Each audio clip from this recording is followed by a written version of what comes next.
Hey there, Drowsy Historian here. Tonight it's the Renaissance, when England glittered with silks and secrets, where tapestries whispered of power and bloodlines were worth more than gold.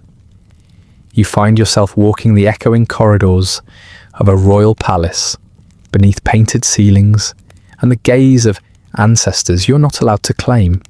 You're not a prince, not really. You're a royal bastard, a name without a crest, a shadow stitched to a throne. Before we start, do me one small favour. Tell me where you're listening from and what time it is there.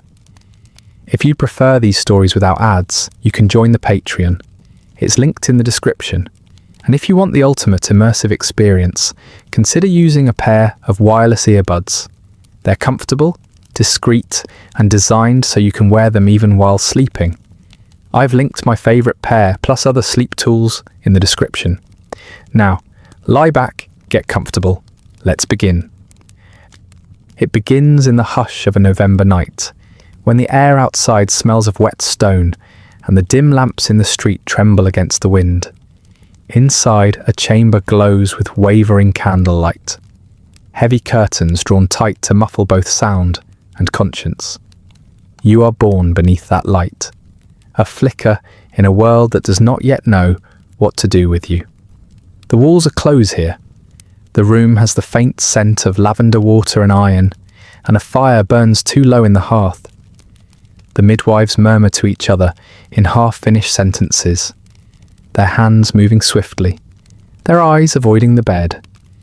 The sheets are white linen, though they will not remain so. Every sound in this room feels like it must be swallowed quickly before it travels through the corridors, before it reaches the wrong ears. You are not supposed to be born here. The bed belongs to a lady of the court, though her name will never be spoken in connection to you.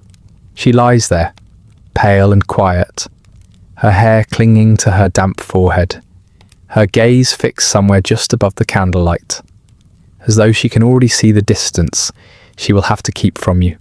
Her breathing slows, steadies, and then fades into the soft rhythm of exhaustion. No one congratulates her. No bells are rung. No nurse calls for the herald. Only the faint whistle of the wind fills the space where joy should have been. You cry once, a small sound that seems almost apologetic. The midwife quickly hushes you, wrapping you in linen that once belonged to another child, a legitimate one, and places you near the fire. For a moment, the orange light flickers over your face, soft and unsure. You are a secret wrapped in warmth, a story that cannot be written, but must still be lived. Downstairs, a servant paces in the shadows of the great hall, pretending not to hear. He will be the one to carry you away before dawn, to the smaller house on the edge of the estate, where the air smells of damp earth and the servants speak in whispers even when they are alone. That is where your life will begin, in the margins of nobility, beneath the careful silence of everyone who knows but must never say. Outside, the rain grows heavier, and the sound of it fills the spaces between breaths. You do not know it yet, but the rain will follow you all your life, always falling softly on the rooftops of memory, reminding you of beginnings that must remain hidden. The midwife dips a cloth in warm water and cleans you gently. She hums a hymn under her breath, something about forgiveness, though her tone is weary, uncertain. She has done this before, too many times perhaps. She knows the look in a noblewoman's eyes when the child is not meant to exist. She knows the moment when affection must harden into arrangement. Your mother stirs. She asks only one question, not about you, but about the father. Has he been told? The midwife nods once, though she does not know if it is true. In such matters, truth bends easily. What matters is that the lady can sleep, that her conscience can rest a little before morning. You sleep too, unaware that the same lie is protecting you both. When the fire burns low, the servant enters at last. His boots are damp, his cloak dark with rain. He lifts you carefully, as though afraid the world might hear your heart beat. You are small, barely wrapped, but you do not cry. The warmth of his chest and the rhythm of his cautious steps rock you into a deeper silence. The corridor he walks through smells of polished oak and cold stone. Portraits line the walls, faces that seem to watch with suspicion, ancestors frozen in judgment. Their painted eyes follow you, the uninvited air, as you're carried beneath their gaze. You're already being measured against their perfection. Outside, the night is vast and damp. The servant's lantern cuts a small circle of gold through the mist as he crosses the courtyard. The horses stir in the stables, restless in the cold. Somewhere beyond the walls, a watchman coughs and spits, then returns to his rounds, none the wiser. You travel only a short distance, though it feels like crossing an entire life. The cottage waits on the far side of the orchard, half buried in fog, its roof dripping steadily. The woman who opens the door is older, kind-eyed but cautious. She takes you in her arms and nods. No words, no questions. The servant leaves as quickly as he came, his lantern fading into the mist. He will not speak of this night again. The woman sets you in a cradle carved from elm wood. It creaks faintly as she rocks it, whispering something old and familiar. A lullaby learned before the world became complicated. The air smells of rosemary and wood smoke. On the table nearby, a loaf of coarse bread cools beside a bowl of milk. Everything here feels humble, safe, temporary. In the morning, when the rain has stopped and the clouds begin to thin, the woman will tell the neighbours that you are her sister's child, born early, left in her care. No one will ask too many questions. The poor understand the convenience of silence better than the rich ever could. As you sleep, the light of dawn touches the walls of the cottage. The first sounds of day drift in, the crackle of kindling, the distant call of a rooster, the drip of rain from the eaves. Your breath rises and falls, tiny clouds against the cold air. The woman watches you for a long time, then covers you with a worn woolen blanket. It smells faintly of herbs and clean earth. It will be your first comfort.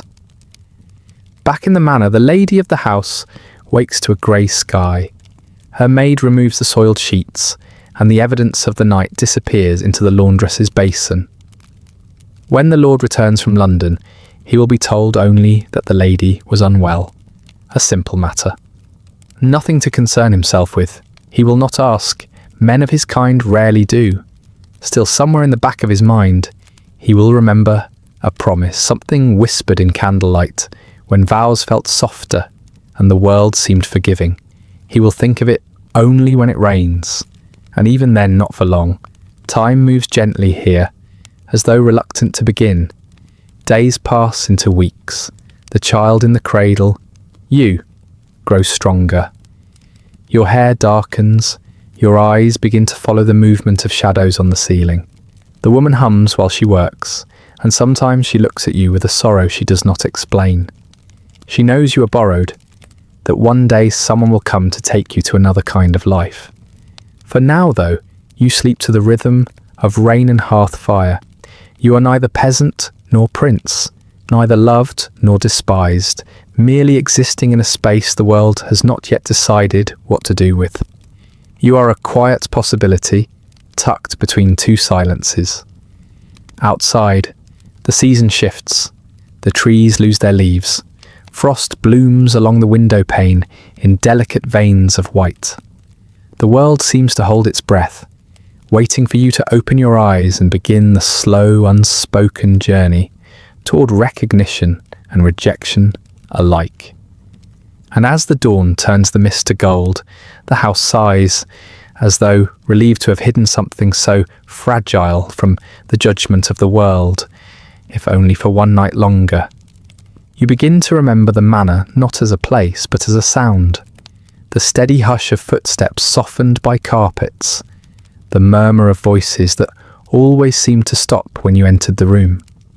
You are older now, though not by much. The cradle has been replaced with a narrow bed, pressed against the far wall of your mother's chamber. The air there always smells faintly of lavender and beeswax, like a secret garden kept indoors.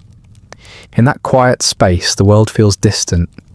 Through the high window, light filters in as though it too has been instructed to behave, falling gently on the tapestries that line the walls. They depict stories of kings and saints, their woven eyes unblinking, their threads faded by years of polite neglect. One of them, you learn, once bore your father's crest. It was turned to face the wall before you could walk. You never ask why, because you already know without being told. Your mother moves through her rooms like a ghost who's chosen to remain among the living. Her dresses rustle like whispers, her jewellery kept simple, her laughter stored away for occasions when others can hear. She spends her mornings writing letters that she never seals, her pen scratching across parchment with mechanical grace. You once thought she wrote to your father. Later, you realised she wrote to herself, to the version of her life that existed before you arrived. When she speaks to you, it is with the soft precision of someone who measures every word. You must always stand straight, she says, adjusting the fall of your collar, even when no one is watching. Especially then, she never says what she truly means, that standing straight is your armour, your proof that shame has not bent you. You learn early that your existence is not to be spoken of beyond this wing.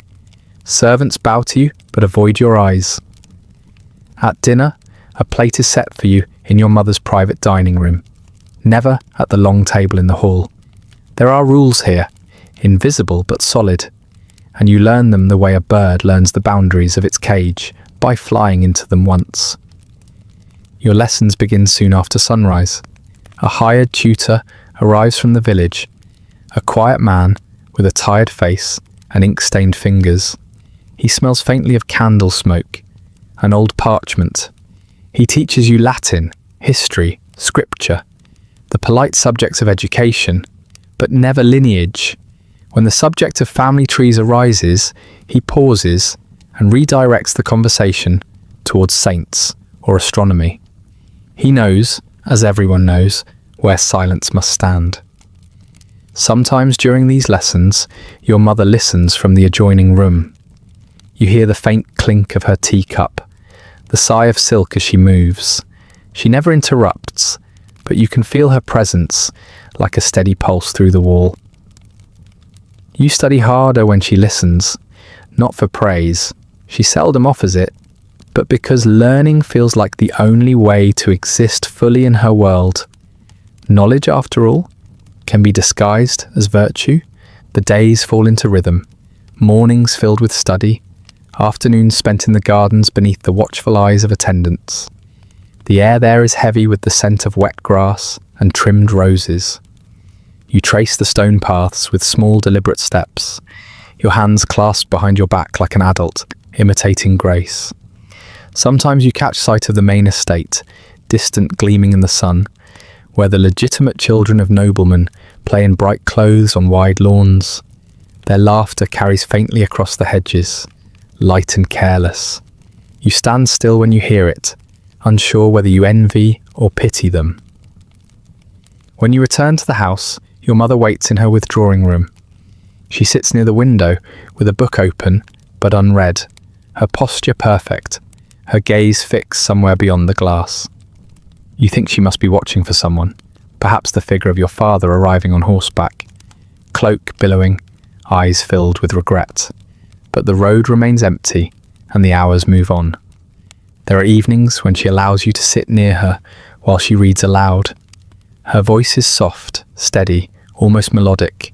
She reads the Psalms, sometimes the chronicles of old kings, those who won battles or lost thrones, who claimed divine right and buried their rivals beneath stone chapels.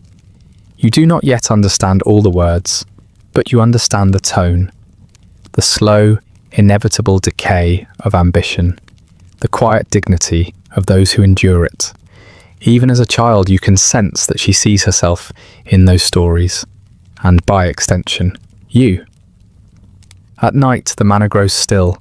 The corridors breathe faint draughts, and the sound of the wind through the ivy becomes the only voice left awake. Your mother visits your room then, though she never stays long. She adjusts your blanket, smooths your hair, and whispers something. Not quite a prayer, not quite a confession. Her hand lingers for a moment on your forehead. You want to hold it there, but you have already learned not to ask for more than she can give. On rare occasions, a carriage arrives at dusk. The servants become restless, their movements sharper, their eyes brighter with unspoken knowledge. The air fills with the smell of horses and rain-soaked leather. Your mother changes her dress, pins her hair differently, adds a small string of pearls to her throat. She leaves her wing then, crossing the courtyard toward the main house. You watch from the upstairs window, the glass cold against your cheek. You do not need to be told where she's going. You know who waits for her. She always returns after midnight, silent as frost, her cloak damp, her eyes distant. Sometimes she hums a tune under her breath, the same tune she once used to rock you as an infant, but it no longer sounds like comfort, it sounds like endurance. You pretend to sleep as she passes your door, though part of you wishes she would enter, if only to lie about the world and tell you it is kind. Time in this house does not march, it drifts. Seasons pass almost unnoticed. The tapestries fade further. The servants age. The gardens bloom and wither and bloom again. You grow taller, quieter, and your reflection in the mirror begins to resemble a man you have never met.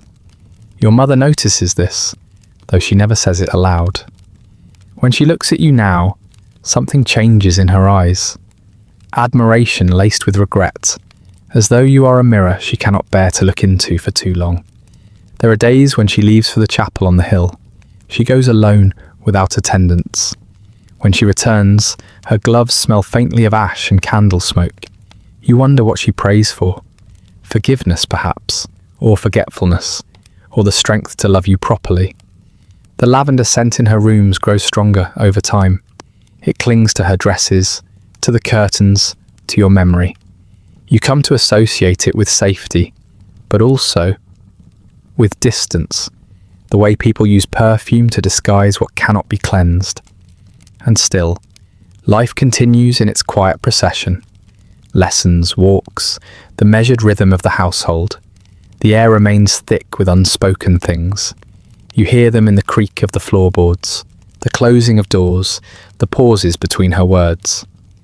One afternoon, you find her standing by the window again, staring toward the distant main house. A letter lies open on the table beside her, the seal already broken. Her face is calm, but the fingers, resting on the sill, tremble slightly. You wait for her to speak, she does not. The light shifts, the colour of faded parchment, and for a moment the world seems perfectly still. Later, when the lamps are lit and the servants withdraw, she tells you that soon you will be sent away to continue your education elsewhere. Her voice does not waver, but her eyes do. It will be better for you, she says. There you will be known for what you learn, not for who you are. You nod, though the words feel heavy, final. The candle between you flickers, and its reflection trembles on the polished table. She reaches for your hand, then changes her mind and folds her own instead. That night, as the lavender fades beneath the scent of rain, returning to the windows, you lie awake listening to the stillness of her wing. Every sound feels like the last note of a song that has already ended. You understand without being told that you are leaving not only this house, but the fragile nearness of her love, a love that could never be spoken above a whisper. The candles burn low, the house exhales, and the rain begins again, steady, familiar, as if it has been waiting for this very silence. The journey begins at dawn, when the mist still clings to the fields like a half-forgotten dream.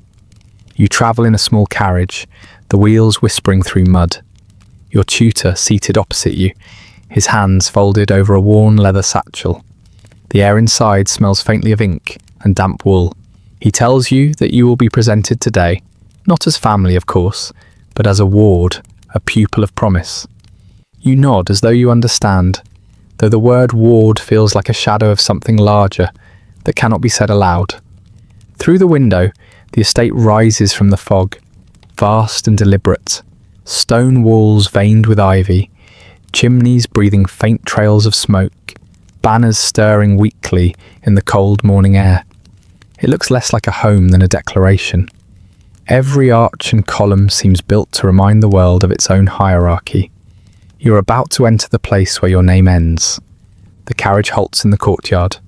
Servants appear, as if summoned by the sound, their movements practiced, faces polite and unreadable. One of them helps you down, a boy not much older than yourself, and for a moment your eyes meet. He nods, a small silent acknowledgement between those who exist beneath notice. Inside, the hall stretches high and echoing. The air smells of wax, roasted meat, and the faint sweetness of old wine. Portraits line the walls, ancestors in armour, queens with ringed fingers and unyielding gazes. Their painted faces seem to follow you as you walk. Somewhere beyond, a clock chimes, slow and deliberate, dividing the day into obedient fragments. You are led into a room where the fire burns low. The man waiting by it does not turn when you enter. He stands with his hands clasped behind his back, his shoulders broad, his hair already silver at the edges. When he does face you, his eyes are not unkind, only cautious, as though seeing something he cannot entirely admit to himself. He speaks first, his voice calm, almost measured. He asks about your studies, your Latin, your penmanship. He remarks that discipline is the making of a man. You answer quietly, each word placed carefully in the air between you, like fragile glass. He nods, satisfied, then turns back toward the fire. The moment passes as easily as breath. No affection, no recognition, only the formal exchange of civility between unequals. A servant brings tea, the silver tray trembling slightly as it's set down. The man gestures for you to sit.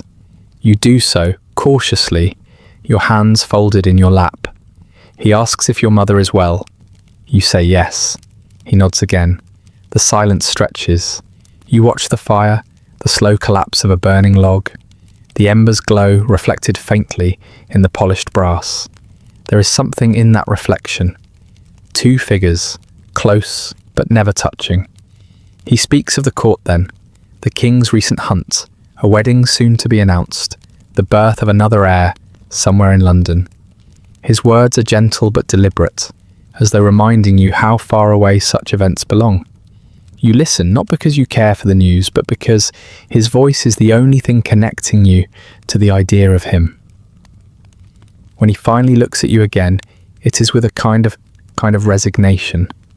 He says you will remain here for some weeks to observe, to learn. You thank him, though you are unsure what learning he intends.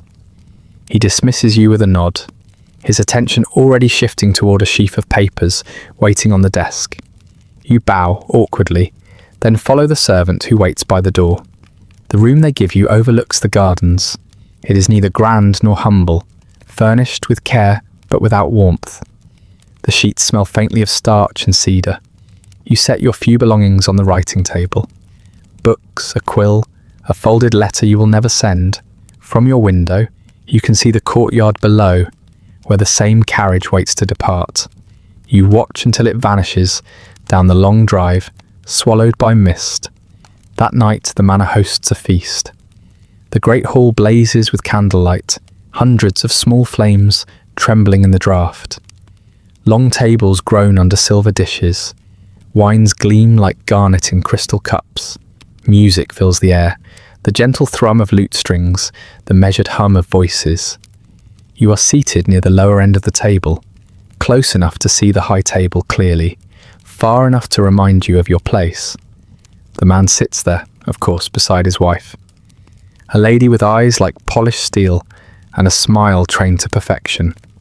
Around them, courtiers laugh softly at nothing, their gestures precise, their laughter rehearsed. You eat little. The food tastes of salt and spice and distance.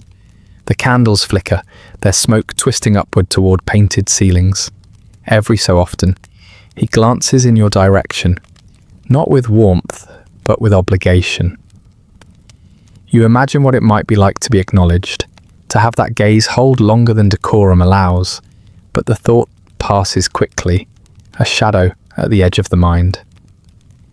Later, the musicians pause. A toast is made to the king, to the health of noble houses, to the season's harvest. Cups rise, the sound of silver striking silver.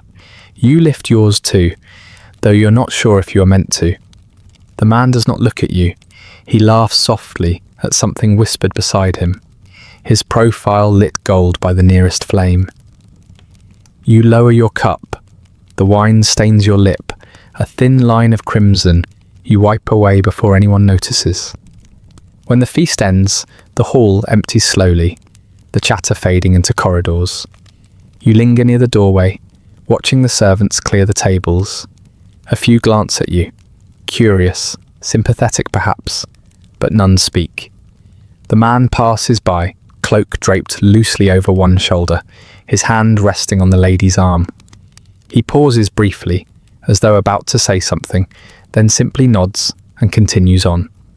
His footsteps fade into the long corridor, leaving only the echo of polished boots against stone. Days settle into their rhythm. You rise early, walk the gardens, attend lessons with visiting tutors. Occasionally he summons you, to accompany him on a ride, to observe a meeting, to walk the length of the estate while he discusses matters of inheritance with advisors who do not look in your direction. You listen, always on the periphery, learning not from what is said but from what is withheld. The art of being present yet unnoticed becomes second nature. Once, during a morning ride, your horse stumbles near the river path. He dismounts quickly, steadying you with a firm hand. For a brief second, his grip feels paternal, protective, almost gentle. But the moment dissolves as soon as it forms. He releases you, adjusts his gloves, and says only, "Mind your footing." The words echo longer than they should. In the evenings, you read by candlelight. The pages blur as your thoughts wander, to your mother's lavender-scented chambers, to the distant rain of your earliest memory, to this house where you exist in a careful balance of blood and denial. Outside your window, the wind stirs the ivy against the stone. Somewhere in the halls below, footsteps pass, purposeful and familiar. You see him less as weeks pass. Duties call him to court, to councils, to the endless machinery of state.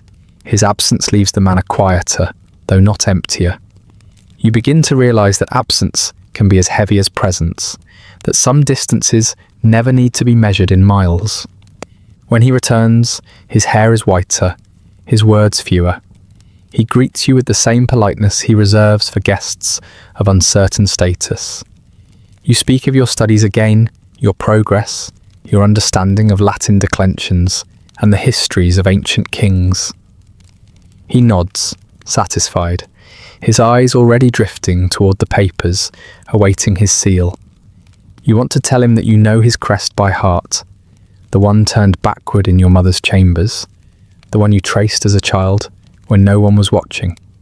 You want to tell him that you understand everything now, the silence, the careful distance, the kindness that never crosses into affection. But the words remain where they belong, unspoken, obedient. When you leave the room, the light through the windows has already turned amber. Dust motes drift lazily in the air, each one catching a glint of sun before falling into shadow. The fire burns low again, the sound of crackling wood, faint and steady. You close the door softly behind you, the echo of his voice fading like a prayer, half remembered. And somewhere beyond the walls, the rain begins once more, slow, patient, indifferent, washing the world clean of everything it refuses to acknowledge. The mornings begin colder now. The sun takes its time climbing the horizon, as if reluctant to touch this place of half-light and tempered ambition. You wake to the smell of old parchment and the faint crackle of the hearth. The manor has settled into its winter rhythm. Long silences, cautious footsteps, the slow whisper of servants drawing curtains against the frost. A new tutor arrives not long after the first snow. He is older than you expect, his face lined not by cruelty but by years of disappointment. His eyes, pale and restless, scan everything as though reading a sentence that refuses to end. He carries with him the smell of travel, wet wool, cold air, candle grease, and when he bows you notice the tremor in his hands. He introduces himself without flourish, his tone as steady as his posture. You stand when he enters the study, a small room walled with books whose spines have long since surrendered their titles. He nods once at your courtesy and begins unpacking his satchel. Outspill quills, folded papers, a thin book bound in red leather, and a small wooden crucifix that he places on the desk without comment. You learn quickly that he is not like the others. He wastes little time on pleasantries or moral instruction. His lessons are quiet, deliberate, and heavy with an irony you do not yet know how to name. He reads aloud from Latin texts in a low measured voice, each syllable carved from patience. When you stumble through translation, he corrects you with a faint smile that feels more like empathy than amusement. Outside, frost glitters on the glass. The trees in the courtyard stand bare and unashamed, their branches like black veins against the sky. You find comfort in their stillness. It feels honest. Each afternoon the tutor has you copy passages from De Officiis and Historia Regum Britanniae. You trace the words carefully, the ink bleeding slightly into the paper. You copy not only the text, but the rhythm, the solemn pulse of duty and deception that beats through every line.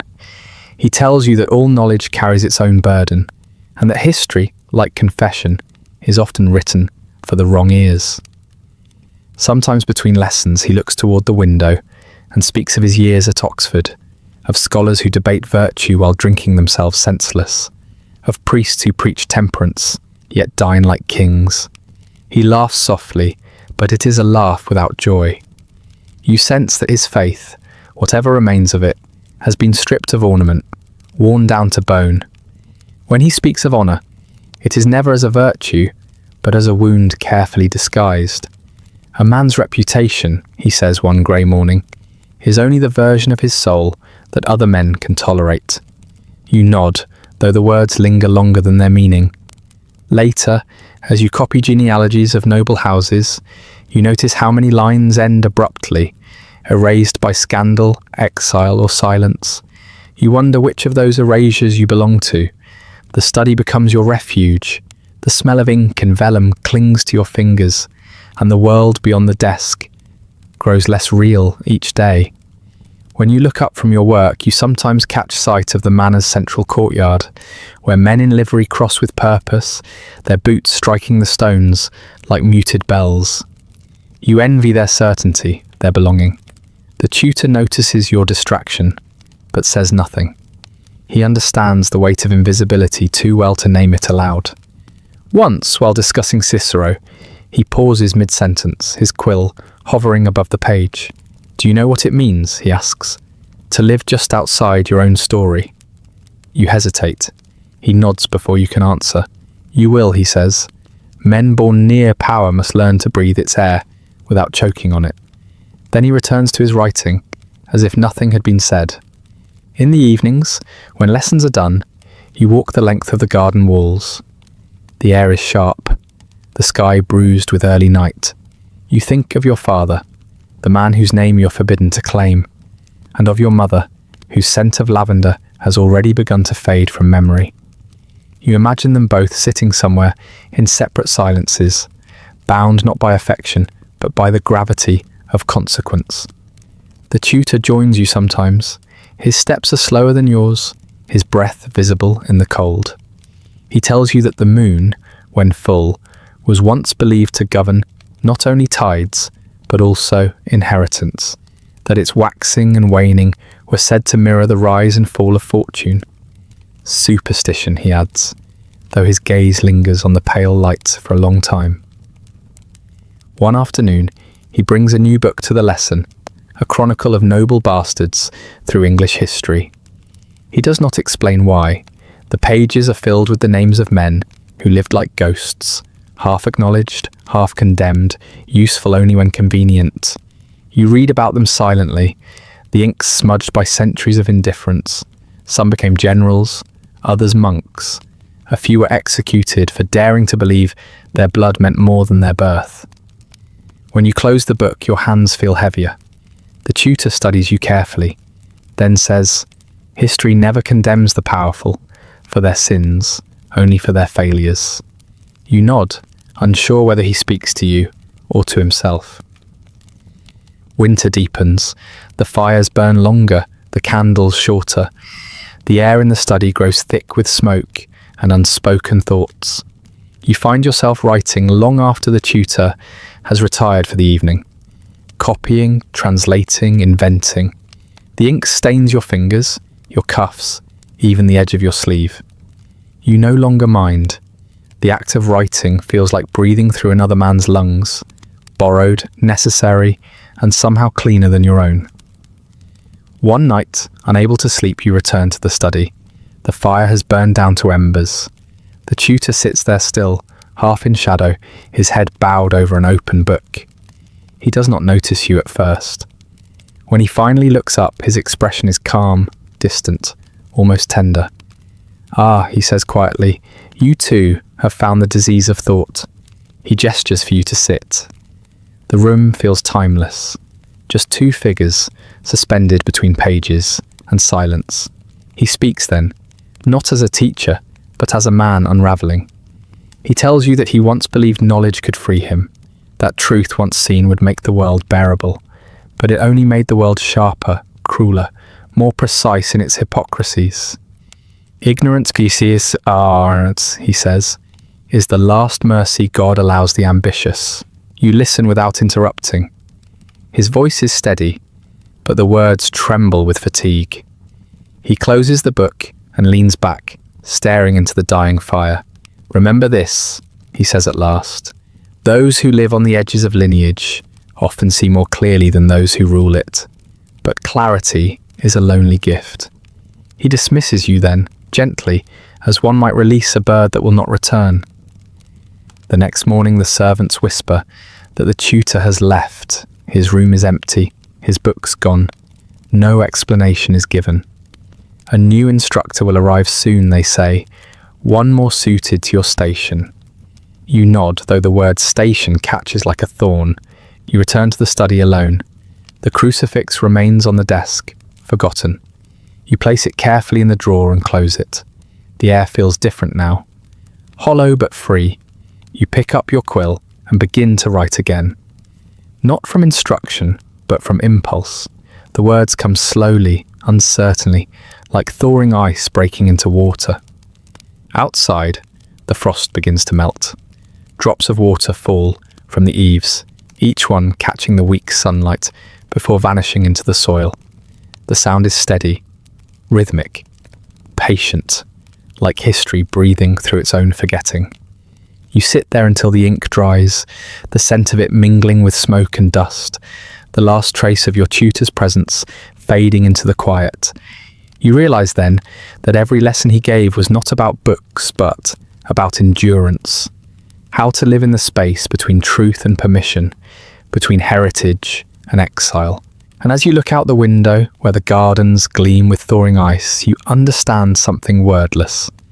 Knowledge, once touched, never leaves you clean. Spring arrives quietly, as if apologising for the cold. The thawed earth exhales the scent of damp moss and turned soil, and the manor awakens from its long sleep with a kind of cautious grace. Servants open the shutters one by one, letting in light that feels thin and uncertain, like a truth spoken too softly. The air hums faintly with renewal, though not for you. You begin to spend more time outdoors, drawn to the gardens behind the old chapel. There, among trimmed hedges and ancient yews, you find others, children like you, neither entirely noble nor entirely free. Their faces are familiar in their difference, polite, well-fed, carefully invisible. Each one wears the same practiced expression, as if life was something to be endured rather than lived. They gather under the pretense of play. A wooden hoop rolls along the gravel path. Laughter follows, but it never quite fills the space. The sound drifts upward, fading before it reaches the windows, where the highborn children sit in embroidered patience, learning to inherit. You meet a boy with auburn hair and eyes that seem older than his years. His name changes depending on who asks. But among your kind, he is simply known as Roland. He is the son of a duke, or perhaps a bishop. The rumours disagree. He speaks Latin better than the tutors and curses like a soldier when the wind blows too hard.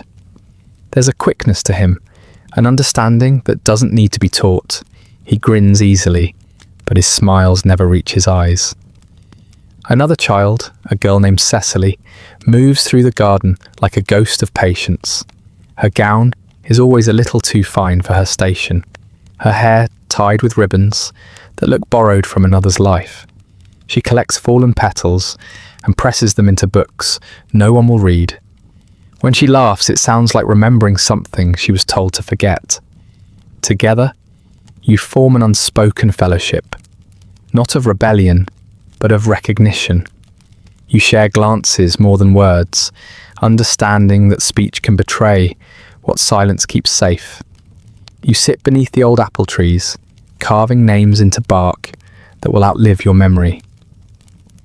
The initials curl together like roots, hidden beneath moss and time. Occasionally, one of the noble-born children wanders near. They look at you with polite confusion, the way one might regard a painting hung in the wrong gallery. You bow, they nod, and an invisible wall restores the order of things.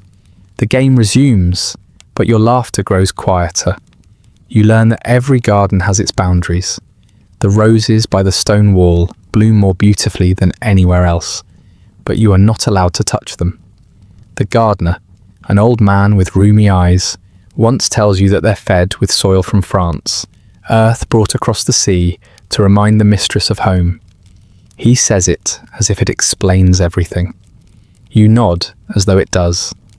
Days lengthen and the air fills with bees. The sun warms the marble benches where you and the others rest between lessons, pretending to be idle. You trade stories of fathers who visit only by proxy, gifts delivered by servants, coins tucked into gloves, promises sealed with silence. None of you speak of mothers.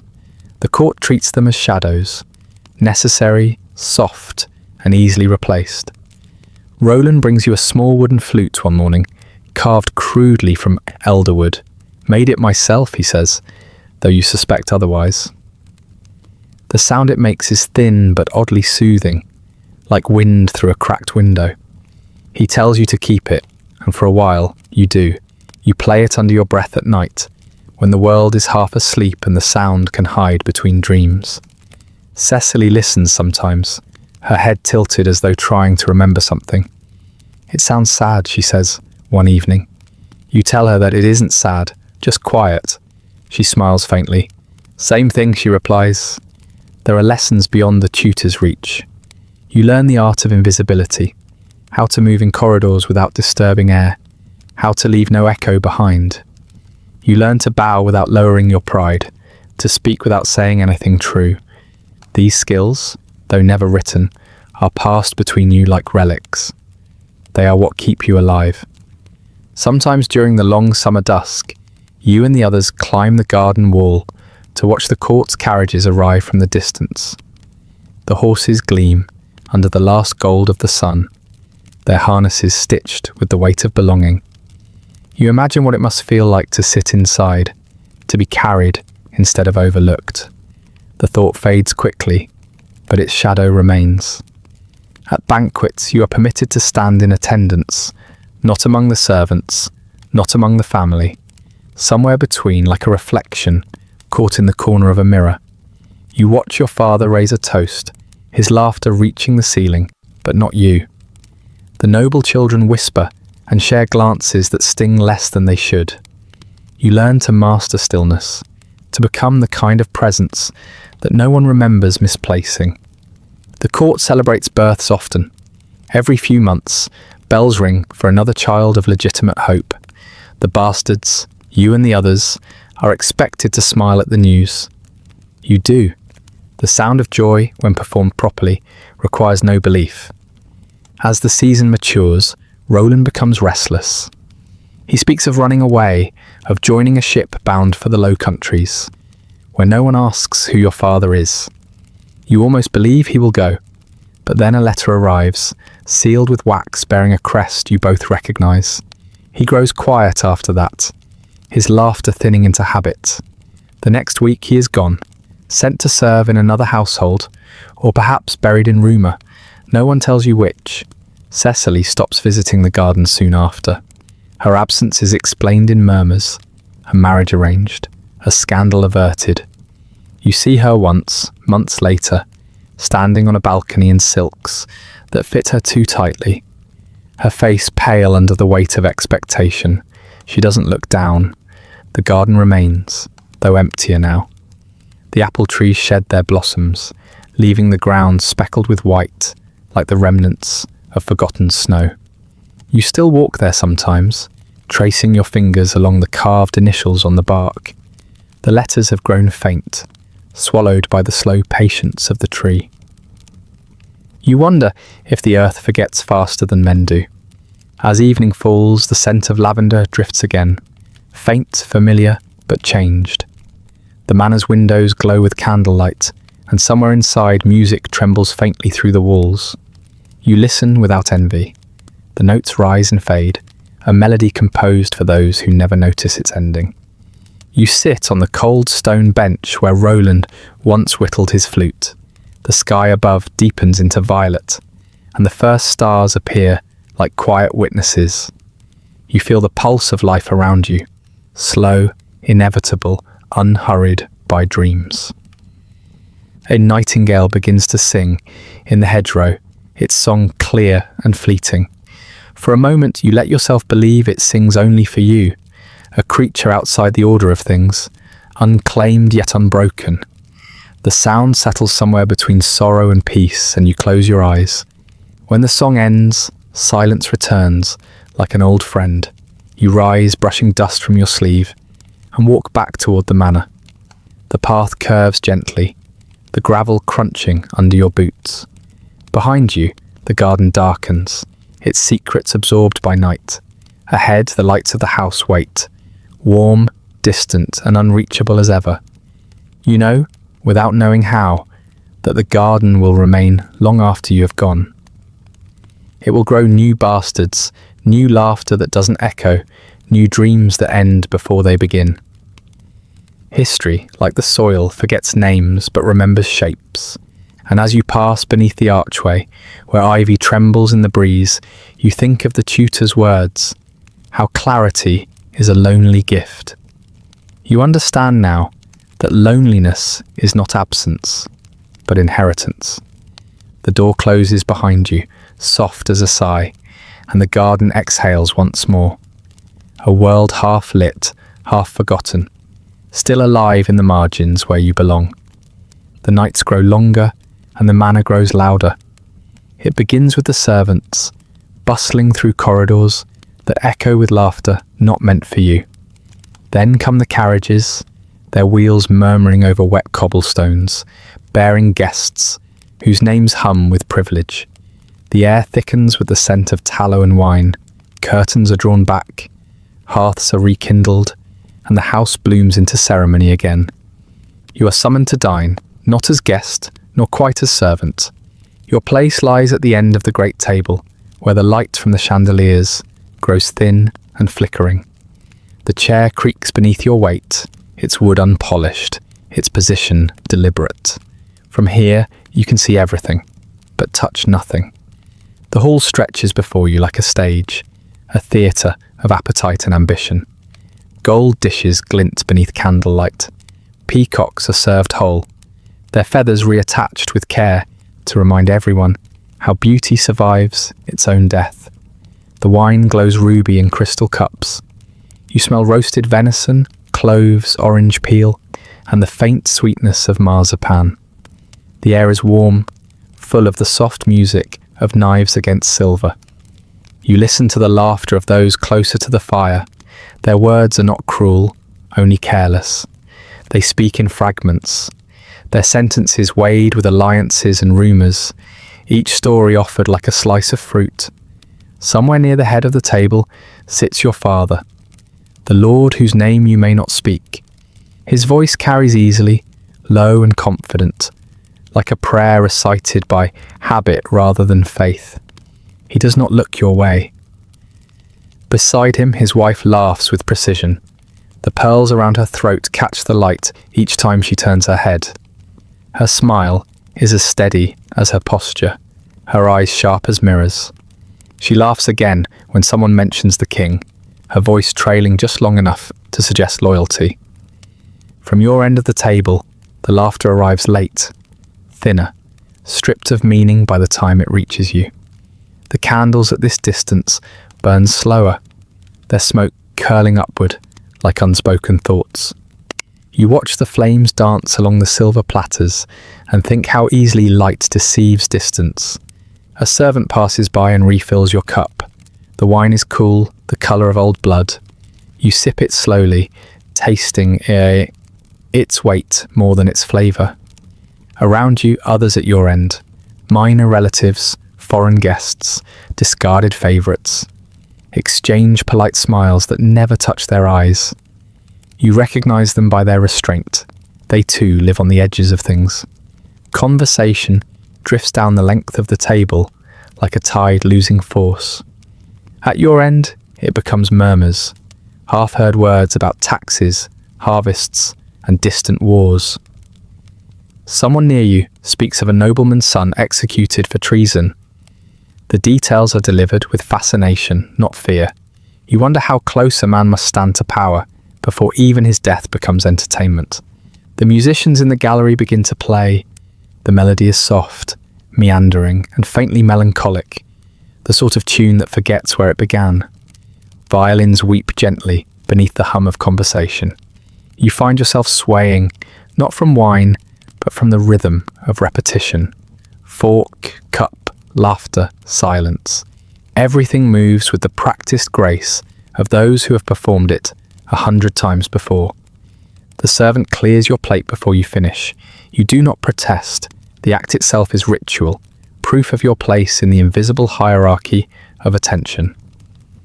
Further down, the Lord's guests are served again, steaming platters arriving like second chances. You watch the flicker of their hands, the glint of their rings, the way they touch food as if blessing it. From time to time, a toast rises. Each one begins with reverence, ends with vanity. You raise your cup a moment late, each time, careful not to be noticed, careful not to stand out. There is safety in the rhythm of imitation. The hall grows warmer as the night deepens. The scent of meat and perfume thickens the air until it feels almost tangible. A woman nearby fans herself with a handkerchief embroidered with initials, too elaborate to decipher.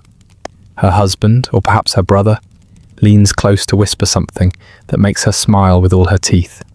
The candles reflect in her eyes like twin betrayals. At the head of the table, a servant leans close to your father's ear. A message is delivered, discreet and brief. Your father's face does not change, but his hand stills on the table.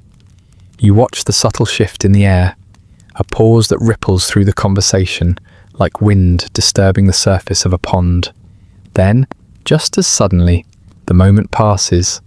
A new story begins. The rhythm resumes. Your gaze drifts toward the far wall, where tapestries depict scenes of conquest and virtue. Knights kneel before queens. Banners flutter above painted victories. You notice how the thread has faded, how the reds have turned to rust, the blues to ash. You think of how memory bleeds with time, and how even triumph eventually dulls into decoration. A servant trips somewhere behind you. The sound of a dropped cup rings out, clear and fragile. Every head turns briefly. The servant kneels, trembling, gathering the shards. A drop of wine stains the floor, dark, almost invisible against the stone. The guests return to their talk as if nothing happened. You find yourself staring at that stain, feeling the strange pity reserved for those whose mistakes are visible. The lord at your left speaks suddenly, his voice slurred by drink. He asks your name, as if testing whether it's worth remembering. You answer softly. He nods, distracted, then turns back to his peers, repeating the name wrong. No one corrects him. You sit quietly, tracing the edge of your cup with your thumb. The silver has grown warm from your touch, yet still feels foreign, borrowed comfort. You glance again toward the high table. Your father laughs at something, his expression easy, almost kind. For a moment it feels like sunlight touching your face through glass. You look away before the illusion burns. As the feast continues, the air thickens with fatigue, disguised as merriment. The guests grow louder, the laughter coarser. The musicians change their tune to something faster, more reckless. The servants move like shadows, refilling cups, removing bones, sweeping away evidence of hunger. You feel the weight of fullness without satisfaction. The taste of everything lingers too long. The hall has become a living body, heat, noise and pulse, and you, a quiet organ it forgets it possesses. When the final toast is raised, you stand with the rest.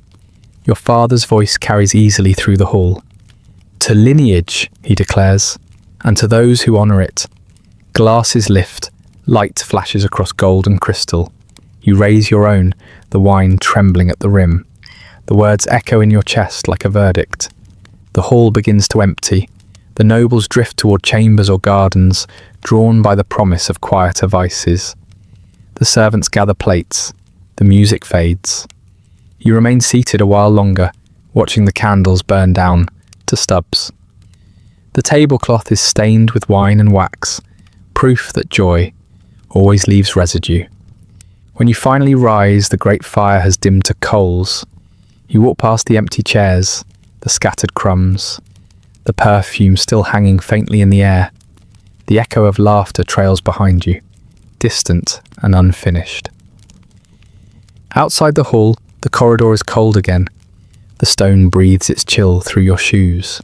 You pass portraits whose painted eyes follow in silence, lords and ladies whose names still command reverence. You wonder which of them might have had children like you, tucked away at the edges of feasts, remembered only by the absence of applause. The corridor leads to a side door that opens to the night. You step out into the courtyard. The air is sharp, washed clean by the distant rain. Above, the stars look indifferent, scattered embers of an old, endless fire. From within the hall, faint music drifts one last time, a single violin note trembling against the dark. You close your eyes and listen until it fades completely. The night feels larger without it. You walk toward your chamber, the echo of your footsteps soft against the stone. The scent of roasted meat still clings to your sleeve. The warmth of the candles still burns faintly behind your eyes. And somewhere deep within, a quiet understanding begins to take shape. That distance too can become a kind of inheritance. You reach your door and pause, your hand resting on the latch. Behind you, the manor sleeps under its own excess. Ahead of you, the silence waits like open space. Vast, patient and honest. You step inside, letting the door close gently behind you. The sound is small, almost tender, and for a moment the world feels still enough to listen to itself. The morning after the feast arrives not with light, but with stillness. The air in your chamber is faint with the scent of extinguished candles and the heavy musk of last night's laughter seeping through the walls. Somewhere, a servant's footsteps echo along the corridor. Careful, unhurried, as though even noise has become too proud to rise early. You rise slowly, the world tilting in the grey half-light. The hearth has gone cold. The taste of wine lingers, stale at the back of your throat, and your reflection in the window looks like someone paused between dreams. Outside, the garden lies under a pale mist, the statues and hedges softened into shapes without meaning. You pull your cloak tighter and leave the room. The corridors are dim and long, their stones breathing faintly with the damp of dawn. The manor, so full of clamour last night, now feels abandoned, as if the feast were a trick of candlelight, and this silence the truer face of things. Your steps take you toward the chapel. You do not question it. The place has always drawn you in moments like this, when the weight of being seen and not seen at once becomes too heavy. The doors are half open, the hinges whispering as you enter. Inside, the air is cool, still scented faintly with frankincense. Sunlight drips through stained glass in pale colours, barely reaching the pews. The stone beneath your feet feels alive with centuries of whispers, prayers and bargains. No one dared to speak aloud. You kneel near the altar, the cold seeping through your knees. For a while, you simply breathe. The quiet presses gently against your thoughts, and in it, the fragments of last night drift back. The glittering table, the heat of candles, your father's laughter carried across a distance you could measure in heartbeats. You bow your head lower. The priest approaches without sound. He is old, his robes the colour of parchment, his voice soft enough to seem like part of the silence itself. You do not look at him, but you feel his presence, steady, unhurried, as if time bends differently in his company. "Child," he says, though you are no longer one, "you have come early." You murmur something about sleeplessness. The word feels inadequate, too simple for the ache that has followed you since birth. He nods as though he understands. The soul seldom rests where it is not wanted. The confessional stands open, a narrow wooden box that smells of dust and oil. You step inside, lowering yourself onto the small bench. The screen between you and the priest filters the light into a lattice of shadow. "Speak," he says gently. "God listens best when words are honest." You hesitate. What truth can be spoken without consequence? You speak anyway. You tell him about the feast, though not directly. You speak of watching others eat, of the distance between laughter and belonging, of faces that smile without warmth. You confess to envy, though it feels too small a word. You confess to silence, how easily it becomes a sin of its own. The priest listens without interruption. Only the faint sound of his breathing tells you he is there. When you finish, the quiet stretches long enough to become a question. At last, he says, "You suffer not from sin, but from station." You look up toward the wooden screen, though you cannot see him clearly. He continues, his tone thoughtful, almost kind. "In this kingdom, birth is its own theology. Some are born to grace, others to apology. It is not your fault, and yet it defines you more than any choice you might make." His words fall like dust, soft, inevitable. He tells you of confession as a ritual of surrender, not redemption. The church forgives sins of action, he murmurs, but not those written into blood. Even God, in his infinite mercy, cannot undo what lineage has done. Something in your chest tightens. You think of your father's face at the head of the table, how easily his laughter filled the hall. You think of the Queen's pearls, of her stillness, her eyes like polished ice. You think of yourself, the silence between them. "Then what am I to seek forgiveness for?" you ask quietly. "For believing you must," he says. The answer feels both cruel and merciful. You bow your head again, your forehead resting against the wooden ledge. The stone beneath you is cold enough to feel like truth. In that chill, you feel the strange duality of your existence, both chosen and rejected, seen and erased. The priest shifts, the sound of his robes like the turning of old pages. "There are many kinds of bastards in this world," he says softly, "some of the flesh, some of the spirit. The world forgives the latter more easily." You close your eyes. His voice becomes something between a prayer and a history lesson. He speaks of kings who fathered quietly, of daughters hidden behind convent walls, of sons sent to faraway courts under borrowed names. He speaks of indulgences bought not for salvation, but for secrecy. You realize, listening, that your story is neither rare nor remarkable, that the kingdom's silence is built on thousands of lives like yours, bastards who carried their father's sins as banners no one was allowed to see. When he falls silent, you remain still. The weight of centuries presses lightly upon your back. Do you envy them? The priest asks, at last. The legitimate, you whisper. He shakes his head, though you can only sense it. Those who are invisible by choice. The question lingers like incense. You do not answer. A bell rings faintly from somewhere beyond the chapel, marking the hour. The sound feels distant, almost reluctant. The priest draws a small cross in the air, a gesture more habit than blessing. Go, he says. Walk in silence a while. Let God do the speaking today. You rise slowly. The wood creaks beneath you, a sound like the settling of an old house. When you step out into the nave, the air feels lighter, though your thoughts remain heavy. You glance back once, but the priest has already knelt at the altar, his head bowed in a posture of unending duty. Outside, the mist has begun to lift. The courtyard stones glisten faintly, each one holding a reflection of the pale sky. You walk without purpose, your steps tracing the edge of the garden, where dew clings to the grass like glass beads. The chapel bell rings again, softer now, blending with the distant calls of crows perched along the manor's roofline. Somewhere, servants begin their morning tasks, sweeping, washing, pretending not to remember the faces they served last night. You walk until the sound of water reaches you. A small fountain trickles near the orchard wall, its surface trembling with each breath of wind. You sit beside it, your reflection rippling into fragments. The priest's words echo faintly in your mind, for believing you must. You dip your fingers into the cold water. It runs over your skin like a whisper, leaving no trace when it falls back. You wonder if forgiveness feels like this. Clean, fleeting, easily lost.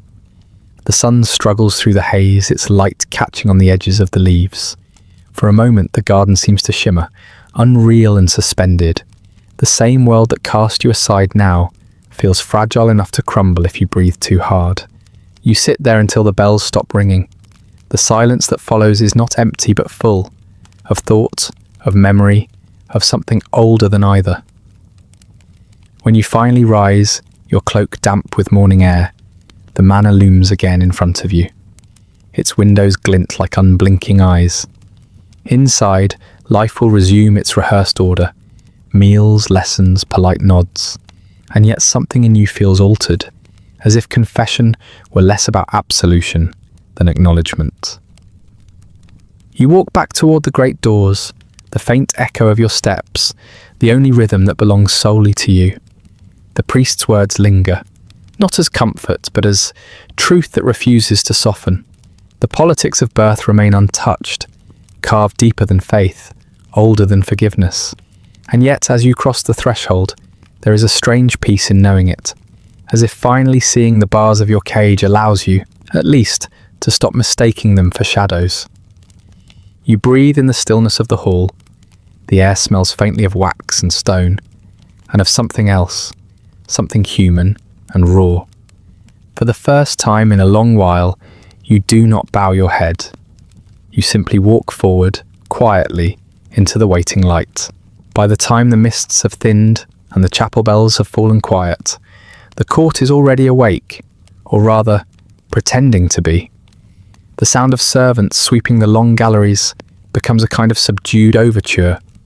Polished shoes on stone, voices hushed beneath painted ceilings, the faint jangle of keys and silver trays, all carefully arranged to sound effortless. You walk through it as if through a dream you cannot wake from. The air smells faintly of beeswax and rosewater, the scent that clings to people who have forgotten what earth smells like. Somewhere ahead, laughter rises, brittle, polite, shaped to fit within walls. You enter the great hall again, not as a guest, but as a shadow. Light floods in from high windows, gilding every imperfection into something ornamental. The tapestries shimmer faintly with the morning sun. Scenes of conquest and faith, of knights kneeling to queens, of saints who bled with poise. The courtiers move like dancers who have long forgotten why they dance. Each gesture carries the weight of centuries. the tilt of a head, the lift of a goblet, the exact degree to which one smiles without revealing sincerity. You have learned to read this language, though you were never meant to speak it. A young noblewoman drifts past you, her gown whispering against the flagstones. She does not look at you, but her perfume lingers, violets and powdered sugar, faintly medicinal. Behind her, two gentlemen exchange murmurs sharp enough to draw invisible blood. You understand them perfectly. They are speaking about you without ever saying your name. At court, no insult is ever delivered directly. It is wrapped in silk and handed to you with a bow. The cruelties here are small, deliberate, and endlessly rehearsed, like prayers said by people who no longer believe but cannot stop reciting. A steward greets you with a smile that feels measured to the inch. His lordship wishes you to attend the Queen's promenade, he says, his tone neither kind nor cruel, simply careful. You nod, because refusal is a language this place does not allow. The garden lies beyond a series of archways, each colder than the last. The air outside carries the faint perfume of damp earth and crushed mint. You walk among the courtiers, who follow the Queen's slow procession, their laughter fluttering like ribbons in the breeze. The Queen herself is a study in composure, her movements deliberate, her silences full of consequence. She wears serenity the way soldiers wear armour. When she speaks, the air seems to hold its breath. When she smiles, the garden brightens, briefly, like sunlight on steel. You keep your distance, as custom demands.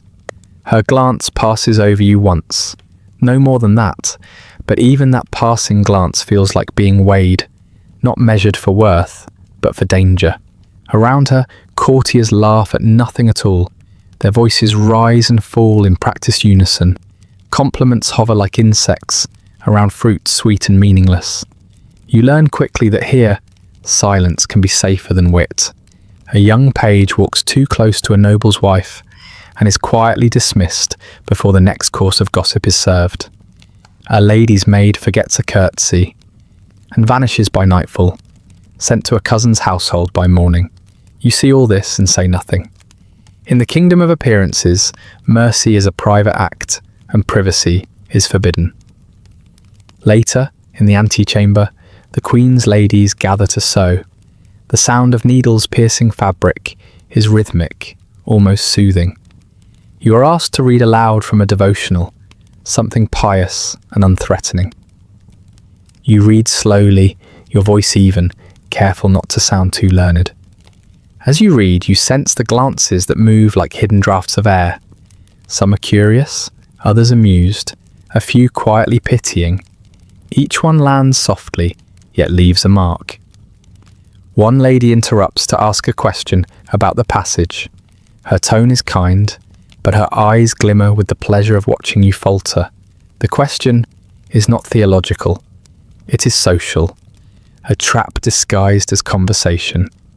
You answer calmly, your voice steady as the ticking of the gilded clock nearby.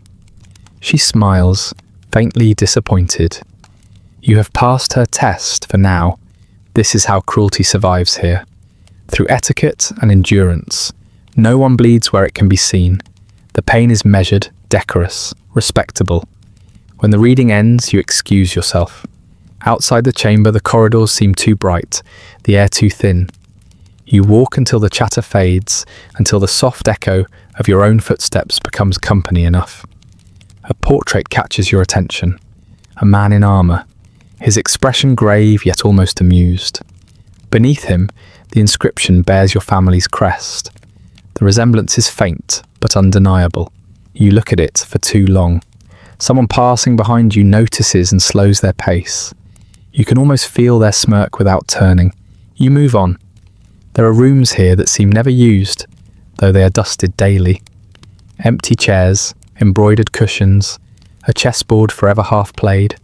The stillness in them feels like a secret you're not meant to disturb. You pause beside one window, where sunlight filters through the glass, in fractured colour. Dust swirls like snow in the beam, and for a moment the court feels unreal, a painting in which everyone has forgotten how to move. From outside comes the sound of distant music. A lute, faint, uncertain. Someone is rehearsing for tonight's entertainment, when masks will hide faces but reveal ambitions. You remember your tutor's words once, murmured with weary irony. In courts, even silence is a performance. He was right. Every quiet moment is watched, every hesitation read as intent. You wonder, as you often do, whether anyone here believes in sincerity at all, whether affection exists uncalculated, whether love, stripped of politics, can survive in rooms where even laughter is rehearsed. The thought drifts away like smoke. It is safer not to finish it.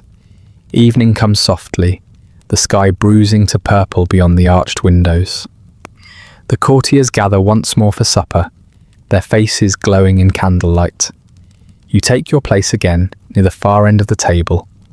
The warmth from the hearth barely reaches you, but the flicker of gold on glass feels almost comforting. The same rituals repeat. Toasts, compliments, small talk polished smooth as river stones. The queen smiles, the courtiers echo. The night hums with well-mannered deceit. You find your gaze wandering, to the servants standing still as statues, to the musicians who play without ever looking up, to the shadows pooling beneath the table where no one dares to glance. There, in the dim space between luxury and exhaustion, lies the truth of the court. Everyone performs, but no one believes their own act anymore. When the feast ends, you walk through the long corridor lined with tapestries. The air is heavy with candle smoke and perfume, the scent of artifice clinging to everything. You pause before one tapestry, a depiction of a royal procession. Kings, queens, heralds, horses, and in the corner, almost hidden, a child holding a banner. His face is unfinished, left blank by the weaver. You stare at it until the flicker of the torches seems to move the child's shadow. Perhaps it is only a trick of light, or perhaps the artist understood something wordless about those born to stand just outside the frame. You leave the hall as the last candles gutter out. The night beyond the stone archway is cool, a relief after the stifling warmth of civility. The stars seem clearer here, though you suspect that even they are watching with indifference. You breathe in slow and deep. The air tastes of damp grass and fading roses. Somewhere inside, laughter continues, muted now, distant as memory. You let it fade, walking farther from the noise, into the hush of the outer courtyard. The moonlight spills like silver over the flagstones, and you follow its trail, as if it knows where you should go. Each step feels deliberate, weightless, rehearsed, and real all at once. The way all things are at court. You have learned how to bow without bending, how to listen without believing, how to exist without belonging. And though you cannot name it yet, you have begun to understand that power here lies not in blood or title, but in endurance. The quiet, unyielding grace of surviving among those who would smile as they erase you. The fountain ahead glimmers faintly, its water whispering secrets you already know. You pause beside it, the night cool against your skin, the world briefly still. Tomorrow, the same rituals will begin again, the same smiles, the same silence. But for now, in this fragile quiet, you allow yourself a thought that you would never dare to speak aloud, that perhaps being half forgotten is its own kind of freedom. The stars flicker once more, and you close your eyes, letting their faint light rest upon you. Neither blessing nor curse, only the calm observation of a sky that remembers every story and judges none. The nights at court have grown longer. The laughter now feels rehearsed even in dreams, and the walls seem to listen when no one speaks. Candlelight burns low in your chamber, softening everything. The carved wood, the gilt mirror, even the unease that settles in your chest when the corridors fall silent. That is when the first letter comes. It appears on the table one morning, placed neatly atop a closed book. No seal, no signature, no trace of who brought it. The paper is thick, creased sharply once down the centre. You know the hand before you even unfold it, the angled strokes, the hesitation at the curve of a certain letter. You read it slowly, the words measured, distant. It speaks of weather, of duties, of abstractions that could belong to anyone. But between the lines, you recognize the careful restraint of a man who has spent a lifetime pretending his heart is not his own. It is your father's writing. You know it as surely as you know the ache that follows it. You fold the letter again, tracing its edge with your thumb. It smells faintly of smoke, the kind that comes from fine beeswax candles, the kind that burns in the upper chambers where he stays. The scent feels like proof of something intimate and impossible. You do not answer, not yet. The next one comes a week later, slipped beneath your door. The same hand, the same silence. This one is shorter, a handful of sentences, each written as though the ink itself might betray too much. He speaks of duty again, of restraint, of the necessity of patience, and yet hidden beneath the calm rhythm, there is something restless, a pulse you can almost hear. You find yourself rereading his words late into the night, not for their meaning, but for their pauses. You can feel him inside the gaps between sentences, the way a man looks through a locked window at the home he built but cannot enter. Days pass, then another arrives. The handwriting trembles slightly, as if written in haste. He mentions your tutor by name, a casual reference, but one that confirms what you already suspect. These letters come from inside the same walls that deny you his name. You hide them carefully, between pages of your Latin books, inside folded linens, beneath the wooden base of a small chest. You begin to live in quiet anticipation of paper. The court moves on around you, oblivious. Feasts come and go. Music floats through the galleries like smoke. People talk, flatter, plot. But beneath all that motion, you live in a secret stillness, measured in ink and silence. Each letter grows a little braver. Small things slip through.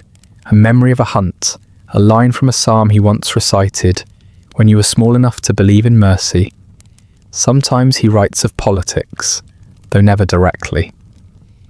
He uses the language of weather again, storms on the horizon, clouds gathering over the crown. You understand him. In court, words are safer when disguised.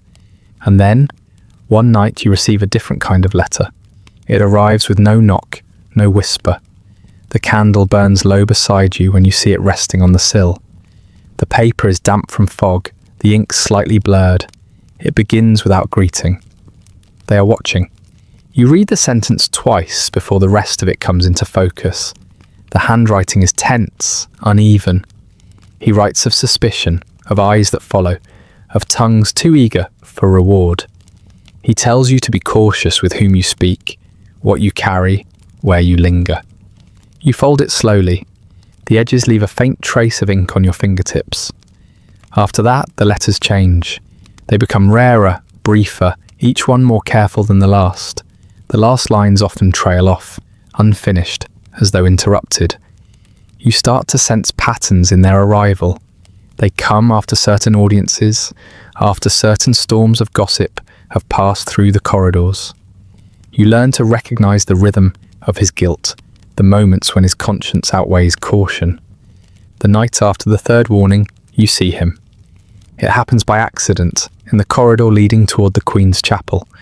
The torches burn low, their smoke clinging to the ceiling like a half-kept secret. He turns the corner before you do, and for a moment you meet his eyes.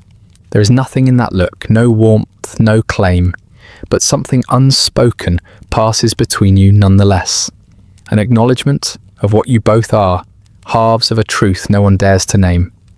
He inclines his head slightly, a gesture small enough to be mistaken for politeness. Then he walks on. His shadow merges with the others and is gone. That night, you cannot sleep. The letters, the glances, the half-meant silences, all of it hums through you like the aftertaste of confession. You sit by the window, watching the torches flicker in the courtyard below. The moon rests behind a veil of cloud, pale and unreadable. You wonder whether he writes these letters to soothe his conscience or to reach you, whether regret can ever become love when filtered through secrecy. The following morning, you find another letter. This one lies on your pillow, though no one should have been able to enter your room. It is short, barely more than a dozen words. There are ways to change a name, it says. You stare at it until the ink begins to blur in your vision. For the first time, you think of answering. But how? To whom? Every door you might send a message through opens into another locked room. And yet, the urge to write back feels almost sacred. A rebellion small enough to survive in ink. You take out a blank page, dip the quill, and hesitate. The silence around you deepens. You write nothing. Instead, you fold the blank sheet, place it beside the others, and tuck them all away again. Outside, the court continues its endless play. The Queen's courtiers drift through the galleries like moths circling light. Musicians rehearse their gentle lies. Servants carry trays of fruit polished until they reflect faces back at themselves. The same world moves, unchanged. But you carry a secret weight now, not of shame, but of awareness. A private proof that behind ceremony and pretense, even kings and queens are vulnerable to longing. Weeks pass before another arrives. This time, the handwriting is steady again. It is written on finer paper, the kind reserved for official correspondence, though the signature is still absent. The message is brief but deliberate. One day all names will fade, but not all are forgotten. You trace those words slowly. The candlelight catches the ink, turning it gold for an instant before it dulls again. You imagine him in his study, alone, surrounded by maps, sealed scrolls, and portraits of children whose names are recorded properly. You imagine the same candlelight on his face, the same silence, the same ache.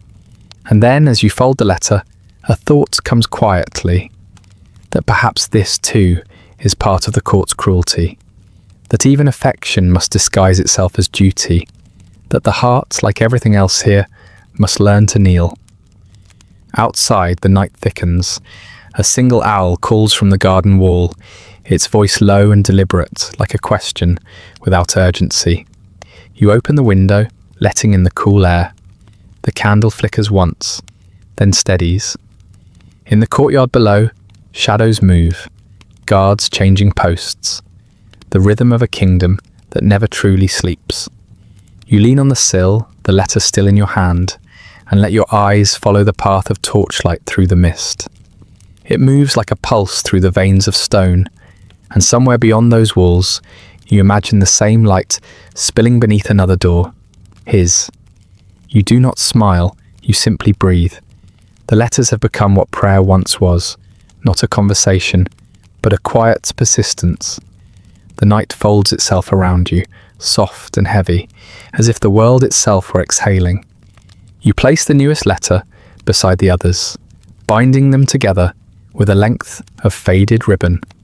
The pile feels heavier than its size allows, the weight of unspoken love, unclaimed blood, and centuries of silence condensed into paper. Then you extinguish the candle, letting the smoke curl upward like an unspoken word, and sit for a while in the dark. The faint scent of wax lingers. The window hums with wind. Somewhere, a bell marks the hour, unhurried, inevitable. You close your eyes, and for the first time, you do not imagine belonging. You imagine endurance. Because here, in this place of measured cruelty and gilded restraint, endurance is the truest inheritance a bastard can receive. Morning begins before the sun has fully risen. The air still carries the cool breath of dawn, and the mist lies low over the meadows like a veil reluctant to lift. You stand by your horse, running your hand down its flank, feeling the pulse beneath its skin, steady, unaware of the politics its rider carries. The hunt is the crown's favourite theatre of ease. Every motion, every jest, every careless toss of a glove is calculated. The men dress in silks dyed in the colours of wealth, the women in lighter tones, their veils and ribbons drifting in the early wind. Even the falcons are ornamented, hoods embroidered with gold thread, bells polished to a mirror's shine. You mount when the call comes. The leather reins cool in your grip. Around you, laughter rises, that sharp and gilded sound of people who have never had to measure their voices. The hounds surge forward, restless and lean, their handlers shouting soft commands that melt into the morning air. For a moment, as the horses begin to move, you forget. The rhythm of hooves on soft earth carries you forward into a world that feels almost simple. The wind touches your face, brushing away thought. The forest edge glows ahead, the sunlight gathering on every blade of grass, every glint of armor. You ride behind them, not far, not close. A space measured by birth, invisible yet unyielding. You have learned where to position yourself, the art of being seen but never centered. The nobles speak to one another with an ease that you have studied for years. Their laughter drifts back like perfume smoke. It never includes you, but today it doesn't wound as sharply. There is something in the motion of the ride, in the scent of pine and horse sweat and summer dust, that softens even envy. The horns sound once, long and clear. The hunt begins. The hounds leap forward, vanishing into the trees, and the forest answers with sound, rustle, cry, pursuit. The horses scatter into formation. You follow, guiding your mount between shafts of sunlight and shadow. Leaves whip against your boots, and the path narrows. Your pulse matches the pace of the animal beneath you. For once, no one is watching. The rules of the court are left behind at the edge of the field. Here, in the green heart of the wood, bloodlines matter less than balance and speed. A doe flashes through the trees, a blur of gold and white, and every rider leans forward as if drawn by instinct. The air fills with the beat of wings as the falcons are released, slicing upward into the blue. Their cries pierce the calm like tiny trumpets of empire. The chase is brief, brutal, beautiful. When the quarry falls, the forest exhales. The nobles cheer, voices mingled with the baying of hounds. Someone declares the kill a fine omen for the season. The king, if present, would have smiled. The courtiers smile for him instead. You dismount when the others do, your boots sinking slightly into the loam. The air is thick with sweat, leather, and crushed herbs. One of the men gestures toward the fallen creature, praising its grace, as though grace was something meant for dying. You stand back, silent, watching. It is then that a voice behind you says your name, your full name, the one most avoids speaking aloud. You turn. It is one of the younger nobles, a man whose lineage is carved into the very stones of the palace. He smiles, not cruelly, not kindly, merely curious. "You ride well," he says, "better than most of us." You incline your head, neither thanking nor deflecting. Compliments in this world carry the weight of interrogation. He studies you for a moment longer, then laughs lightly. Strange, isn't it? How the blood knows what it is, even when the crown pretends not to. The words hang between you, bright as sunlight and twice as dangerous. Before you can answer, someone calls his name. He mounts again, leaving the sentence unfinished. You remain where you are, the forest whispering all around. The hunt moves onward, deeper into the wild. You follow, though your thoughts have drifted elsewhere, to the letters hidden beneath your bed, to the silent space between acknowledgement and denial. The horses slow as the sun rises higher. The party halts beside a shallow stream that glitters like molten glass. Servants unpack food, wine, and linen. The nobles recline beneath makeshift awnings, the women fanning themselves, the men recounting the glory of their strikes. You sit apart, close enough to be seen, but far enough to be forgotten. The laughter around you carries easily in the open air. It sounds almost honest when stripped of its echoing walls. You watch them as one might watch actors, each movement precise, each gesture designed to remind the world of who they are. You wonder if they know how fragile their performance truly is, how easily it could collapse into silence if the right truth were spoken. Your eyes wander across the field. The servants move quietly, trained to be invisible. One of them approaches you with a cup of watered wine, his gaze flickering upward, just long enough to meet yours. For a heartbeat there is a look of recognition, not of person but of kind. Those who live in the edges of others' light always recognize each other. The wine is warm, the colour of diluted sunset. You sip it slowly, letting the taste settle. Overhead, the falcons return, circling in measured arcs. Their shadows cross the nobles' faces, momentarily dimming their brightness. For an instant you think of freedom, how it looks, how it sounds. A burst of laughter breaks your thought. Someone has told a story, the kind meant to impress the wrong people. You glance up and see her, the queen, watching the scene with that practiced serenity that hides calculation beneath grace. Her eyes pass over the crowd like soft blades. When they reach you, they pause. Not long, not enough to draw attention, but long enough for you to feel the air change. She looks away first. Later, when the hunt ends and the riders return toward the palace, the light has turned the fields into molten gold. The horses' shadows stretch long and slender across the dust. The nobles talk of the evening's feast, of music, of masks. The summer hums around them. Bees, wind, the rhythm of abundance. You ride again at the back, the taste of dust on your tongue, the scent of pine in your hair. Ahead, the king's banner flutters lazily, the emblem catching the last of the sun. The man beside you, an older courtier with a kindly face and careful words, turns slightly. "You have your father's seat," he says softly, almost to himself. You do not answer. You don't need to. The truth lingers between you like the warmth of the setting light, undeniable, unspoken. By the time you reach the gates, the sky is the colour of ripened fruit. The servants rush to take the reins. The nobles dismount with the easy confidence of ownership. Laughter again, softer now, tired and gilded with satisfaction. You walk your horse toward the stables, the world still ringing faintly with the day's noise. A stable boy, no older than you once were, takes the bridle with a nod. He doesn't meet your eyes, but his silence is kind. Inside, the air smells of hay and quiet. You rest your hand briefly on the horse's neck before leaving, feeling the steady breath beneath your palm, the kind of honesty that exists only in creatures untouched by lineage. Outside, twilight deepens. The palace windows burn with candlelight, and the bells begin to call the court back to its gilded captivity. You walk slowly toward the sound, the dust of the field still clinging to your boots, the warmth of the sun fading from your skin. Somewhere inside, music begins, the prelude to another night of performance. Laughter will rise again, polished and practiced.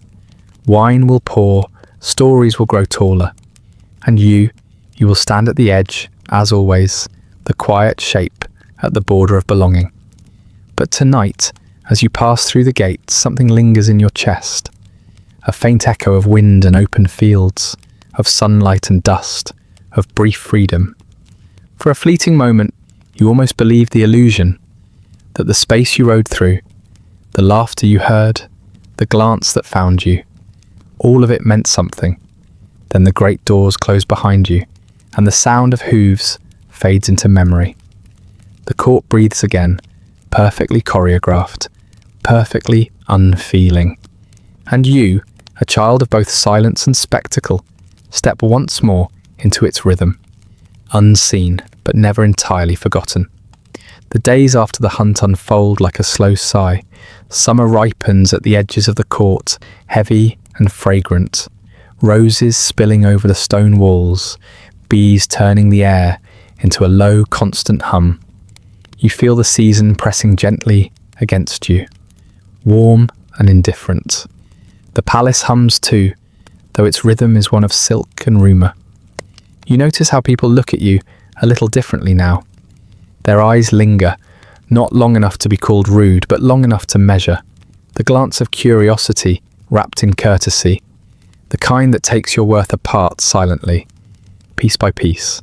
Then one afternoon a whisper finds you. It comes from the mouth of a servant, who cannot help but speak, from the smile of a lady, who cannot quite hide her knowledge, from the thin air that carries every secret in the court like pollen. O proposal. Not a royal one, of course, not one that would ever be announced in hall or chapel, but noble enough, wealthy enough, respectable enough to make a life from the edge of the family's shadow, a marriage that could stitch you into comfort if not legitimacy. The idea moves through the corridors like a candle's glow. Some nod approvingly, others smirk. A few say nothing at all, their silence heavier than laughter. You learn the name of the one who was to be your betrothed, a young woman of pale grace, daughter of a lesser lord, whose lands border the king's. Her face is painted in your mind by gossip, eyes like grey dawn, hair like barley at harvest. She has been seen at chapel, at feasts, at the Queen's garden gatherings. She curtsies with measured elegance, they say. You do not know her, you likely never will. But for a few days the thought of her flickers at the edge of your imagination. Not as a person, but as a possibility. You wonder what it might feel like to be chosen, not in secret, but in daylight. To stand beside someone whose name would not need to be whispered. Then, just as quietly as it arrived, the rumour unravels. The match, it seems, has been reconsidered. No explanation is given, because none is required. Those who know simply smile that polite smile, reserved for inevitable disappointments. Her bastard may be educated, graceful, even useful, but not eligible, not truly. It is strange the way hope disappears. Not with thunder, not with tears. It just dissolves into the air, like perfume fading at dusk. That evening, you dine alone in your small chamber, the noise of the great hall distant but clear. The laughter carries faintly through the stone, the same measured joy that has become the palace's native language.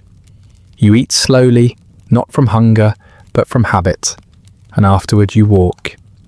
The gardens are still warm from the day, the sky bleeds out its last colours, pale pink, dimming gold, the faintest thread of blue. You move through the archway that leads to the river, where the air smells of wet grass and mud. The river itself glows softly in the half-light. It flows beneath the willows like time itself. Unhurried, unmoved, you watch it for a while, listening to the croak of frogs and the sigh of water against stone. It feels ancient, this sound, older than names, older than kings, the kind of sound that could lull even history to sleep. You think about the woman you almost married, the one whose face you never saw. You imagine her sitting by her window somewhere, hearing her father speak in low tones about alliances, dowries, the value of names. Perhaps she nodded, perhaps she said nothing, perhaps she is relieved that it will not be you. You do not blame her. Love in this world is never blind. It is taught to see too clearly. The moon rises, pale and whole. Its reflection trembles on the surface of the water, a perfect circle, disturbed by every ripple. You crouch beside the riverbank, letting your fingers trail through the cool current. It feels like touching something eternal, something that never needed to be born to exist. From the opposite shore, a voice drifts, a fisherman humming to himself as he gathers his nets. The tune is slow, formless, familiar, in the way that all ancient songs are. It speaks of nothing and everything. The weight of years, the quiet acceptance of place. You stay there until the chill begins to bite through your sleeves. The frogs continue their low chorus, steady and indifferent. Somewhere far off, a church bell tolls, a lazy, uneven sound that barely carries. You think of your father again, of the letters that still rest hidden beneath your bed. You wonder if he knows of the match that almost was, if he cares, if he ever allows himself to. He too must have walked by rivers like this once. He too must have weighed affection against duty and found the latter heavier. When you finally rise, the grass clings to your boots, damp and fragrant. The world has grown quiet. Even the frogs pause, as if listening for something older than their own song. You walk back toward the palace, the sound of your steps swallowed by the night. Lanterns glow faintly through the mist, soft pockets of gold against the black. The scent of roses lingers, though most have begun to wither. The petals on the path crush beneath your heel with a sigh. Inside, the corridors are dim. Servants move like ghosts, silent and uncurious. You pass a tapestry depicting a royal wedding. Bright faces, gleaming crowns, hands joined beneath the blessing of a priest. The woven bride's smile has never faded. Her eyes are forever fixed on a happiness no longer true. You stop before it for a moment. The threadwork is exquisite and meaningless. The river's reflection clings to your thoughts as you reach your chamber. You leave the candle unlit. The moonlight finds its way in through the window, silvering everything it touches. Your desk, the folded letters, the faint dust rising from the floor. You sit by the window for a while, watching the pale shimmer move along the walls. Somewhere beyond the palace, laughter continues. The kind that needs no reason, only power. You think about how easily lives are rearranged here. A word spoken at supper, a rumour at prayer, a hesitation in a corridor, all enough to redraw the boundaries of a future. For those of your kind, there is always a wall between you and the world you serve, invisible, yet made of centuries. Still, as the night deepens, a strange calm comes over you. The pain of disappointment is dull, almost familiar. It does not burn. It only hums softly, like the sound of the river outside. You lie back and let the quiet wrap around you.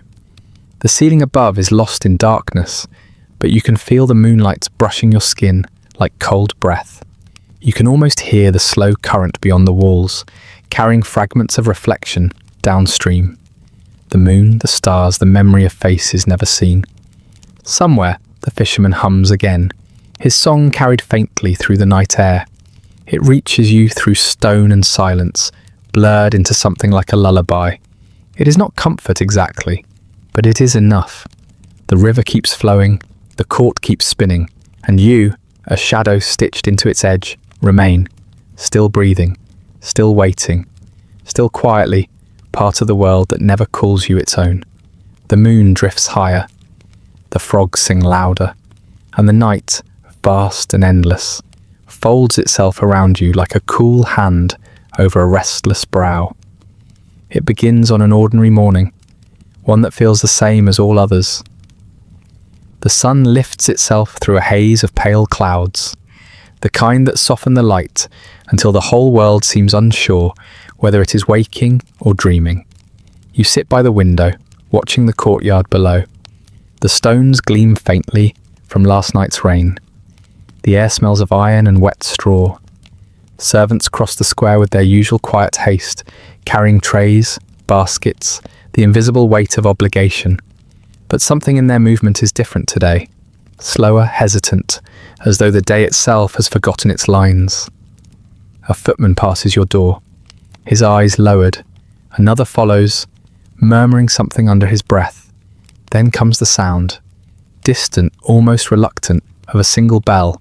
One toll, then another, and another.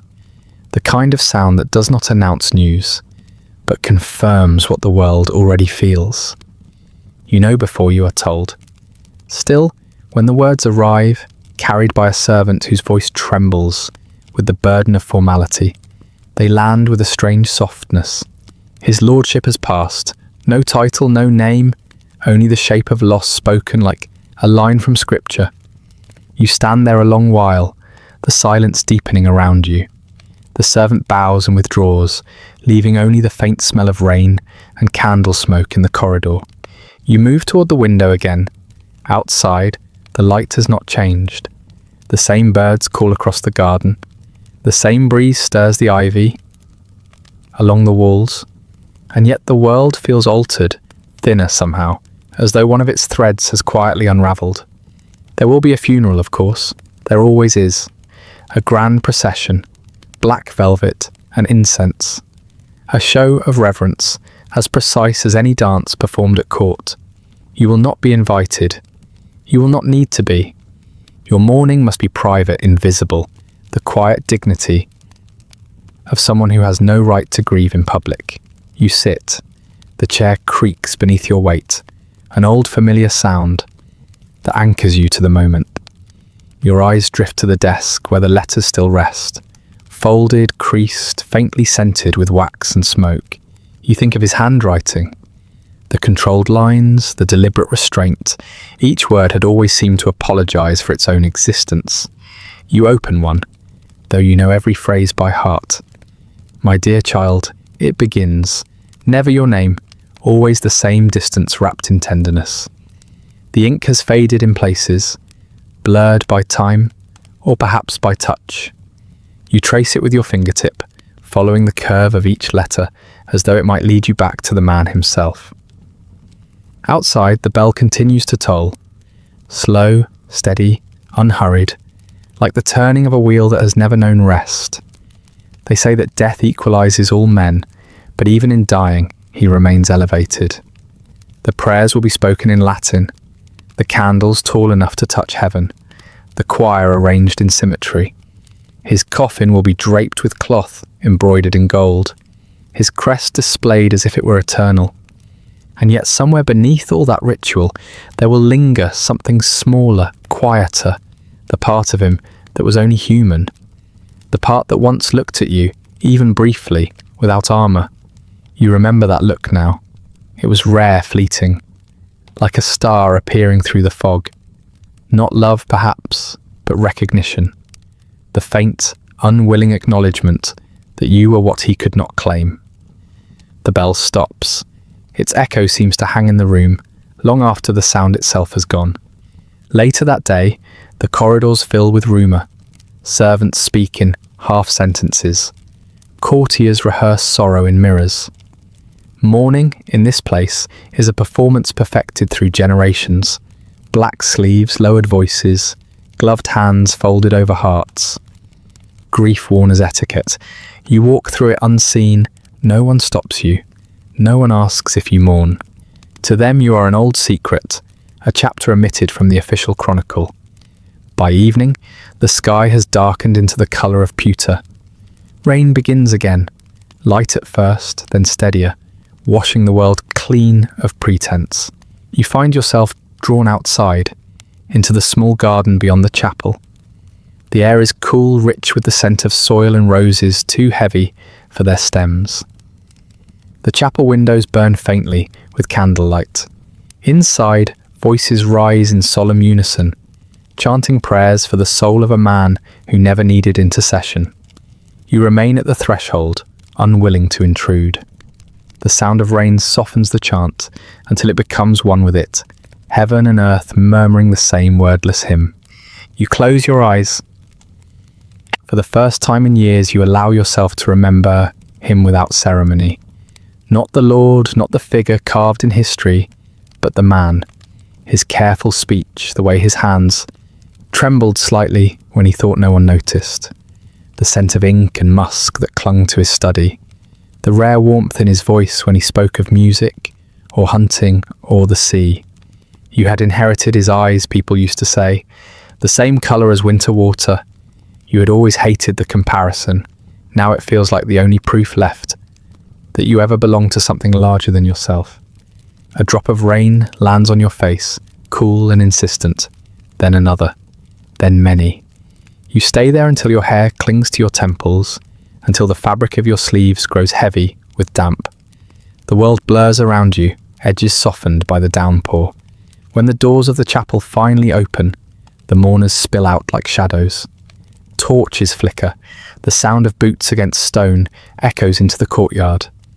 You watch from behind the hedges as the procession passes, the banners lowered, the clergy murmuring, the nobility bowed in perfectly practiced grief.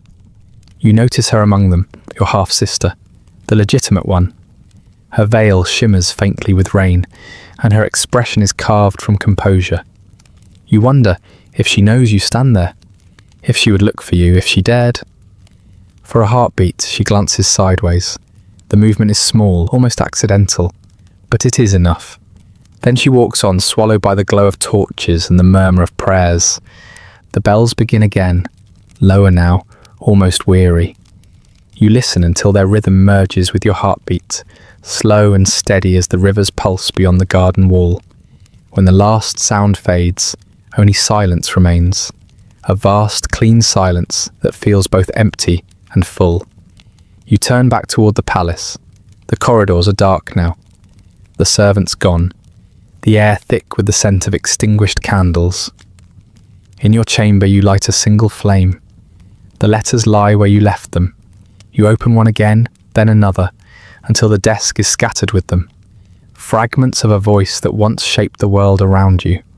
The ink catches the light like a constellation, a quiet map of memory. You read until the words dissolve into blur.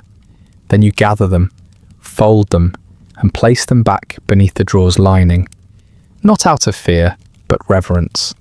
No inheritance will come, no estate, no crest, no mention in the ledgers of lineage.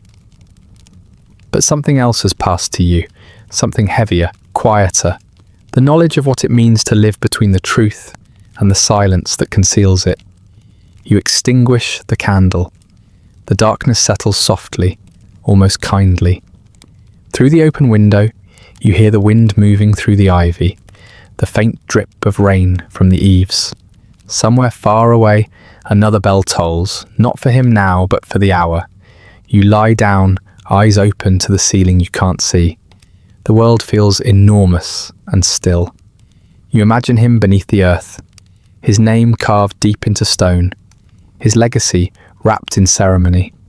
And you, above the ground, alive, nameless, unseen, but breathing the same air he once did.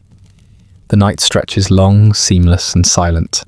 The rain continues its slow conversation with the soil, and the past, now unmoored from its living vessel, begins to settle, not in the grandeur of monuments, but in the quiet spaces between breaths. You close your eyes. The darkness feels almost merciful.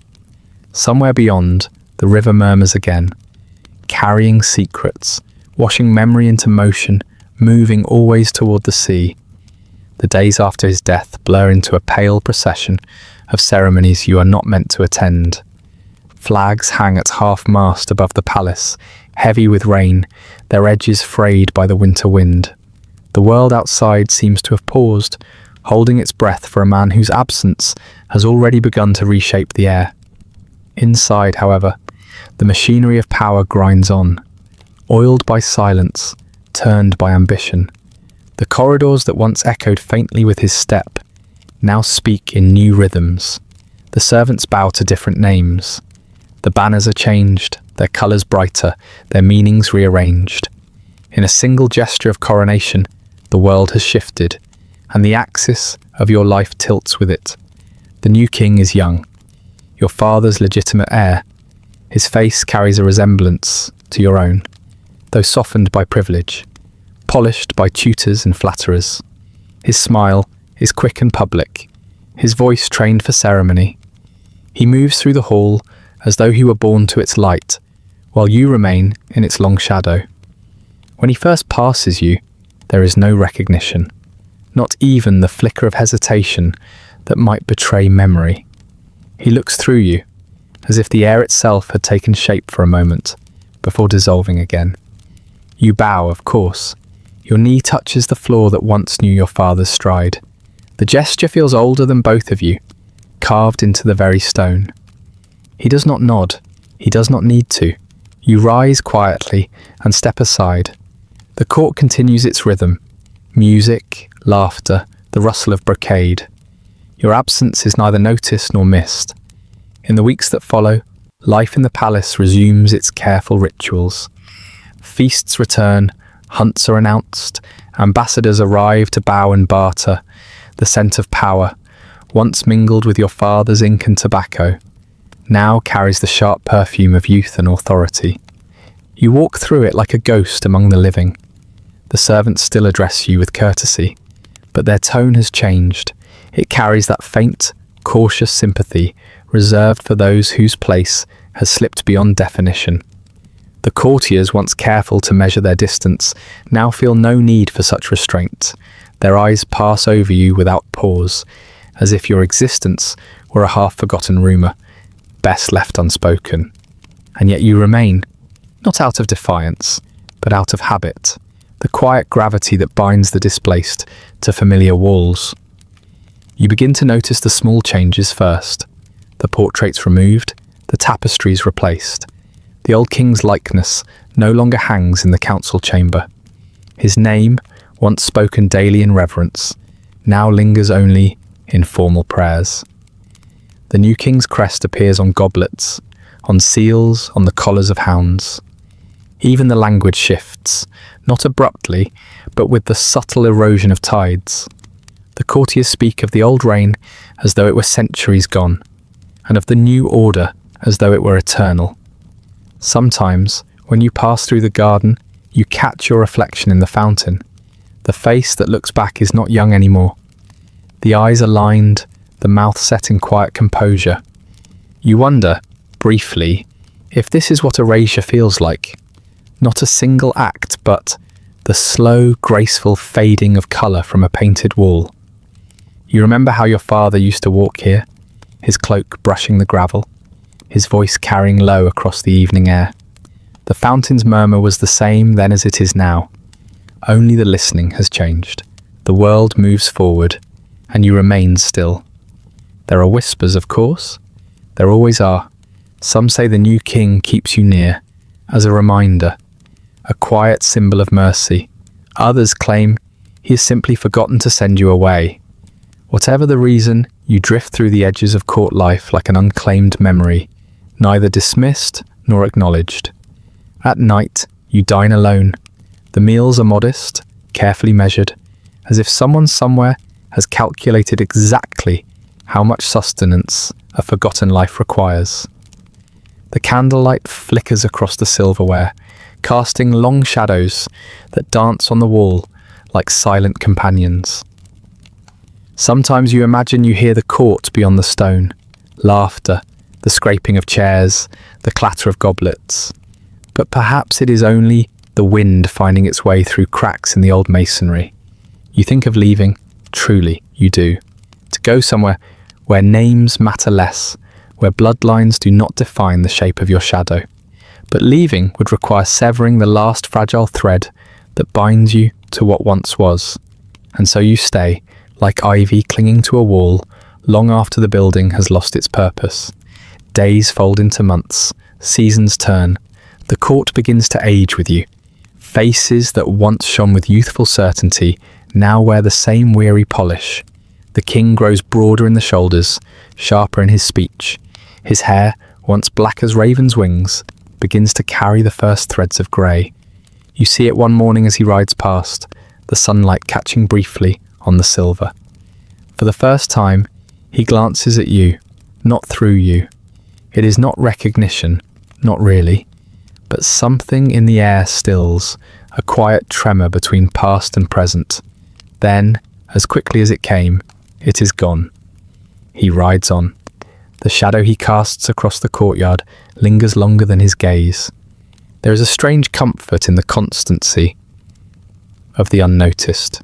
You learn to move gently through time, disturbing as little as possible. You take to reading by the window, to walking the corridors when they are empty, to standing in the chapel long after the candles have burned low. The stone there is cold, the silence immense. It feels almost sacred, not because of faith, but because it does not ask for anything in return. Sometimes, when the court travels, you are left behind. The palace grows still in their absence. The wind moves freely through the galleries. The banners do not stir. In those days of solitude, the place feels almost alive, breathing through its old walls, whispering through the cracks.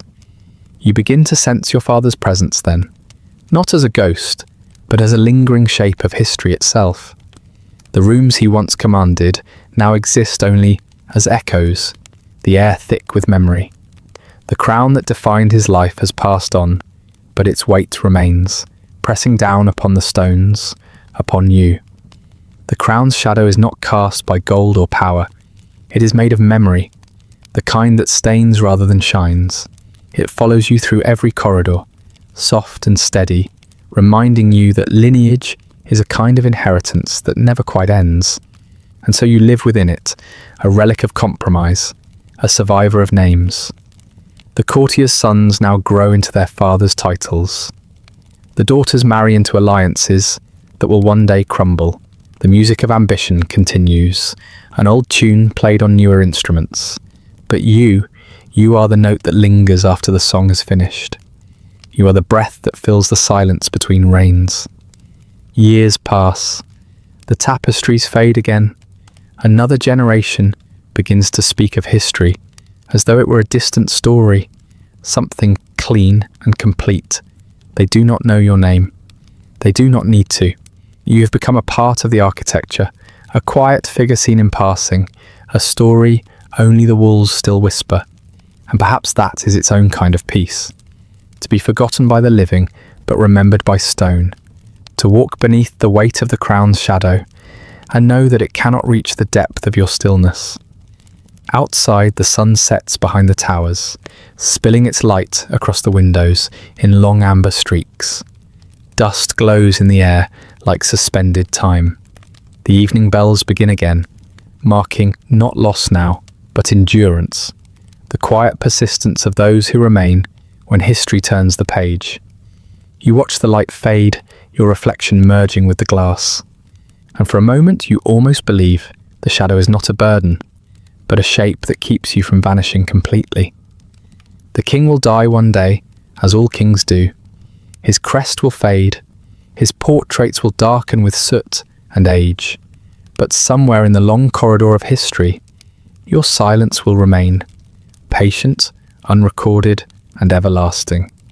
You close your eyes, the wind sighs through the halls, the world moves on, and the crown's shadow moves with it, softly, endlessly, carrying the memory of all those who stood too near its light.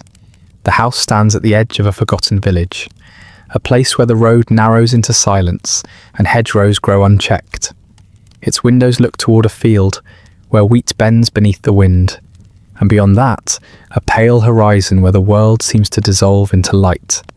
You chose it for its remoteness, for the way it does not ask questions, for the way the years settle here, like dust that no one bothers to wipe away. You wake each morning to the sound of birds in the chimney, their wings brushing the brick, as though rehearsing the small accidents of freedom.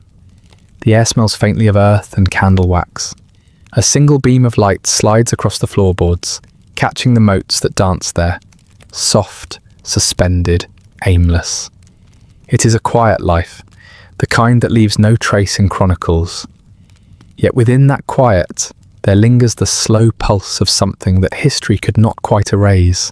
Your hands have grown lined, your hair silvered. When you pour water into the basin, the reflection that trembles there startles you. Not because it is old, but because it seems so calm. Time has lost its sharpness. The hours no longer divide the day. They drift together like silt in a shallow stream. You spend your mornings with books, summer volumes once belonging to your father's library, rescued not through inheritance, but through memory. The bindings are cracked, the pages yellowed and soft at the edges. Marginal notes appear in a familiar hand. His, elegant and disciplined, written long before you were born. The ink has faded, but the pressure of the quill remains, carved faintly into the parchment. You trace the indentations with your fingertips, as if touching the ghost of thought itself. Outside, the villagers go about their work. Their lives are simple, marked by seasons rather than titles. They know you only as a quiet gentleman who reads too much and speaks too softly. They do not ask your history, and you do not offer it. To them, you are a harmless curiosity, a relic of education, perhaps a retired scholar or minor clerk. The truth, as always, lies somewhere between what is known and what is no longer said. Sometimes children pause by your gate. They stare at the ivy-covered door and whisper tales of who you might be. A fallen knight, a hermit, a magician who speaks to ghosts. You hear their laughter drift through the garden and smile faintly. The world still invents stories to fill its silences. At dusk, when the fields grow dim and the air thickens with the scent of wood smoke, you light a single candle and sit by the window. The flame flickers, reflected in the glass beside your own faint outline. Beyond it, darkness folds over the land, slow and inevitable. You think of all the nights once spent beneath painted ceilings, beneath the weight of lineage and expectation. How bright those rooms seemed then, and how small they look now when remembered through distance. You still receive letters, though not the kind sealed with crests or ribbons. They come from merchants, old acquaintances, even from the occasional historian seeking a signature or a fragment of gossip about the old court. You answer some, ignore most. The ink you use now is paler, mixed thin to last. Words seem less urgent. The living are always in a hurry to record what the dead have already forgotten.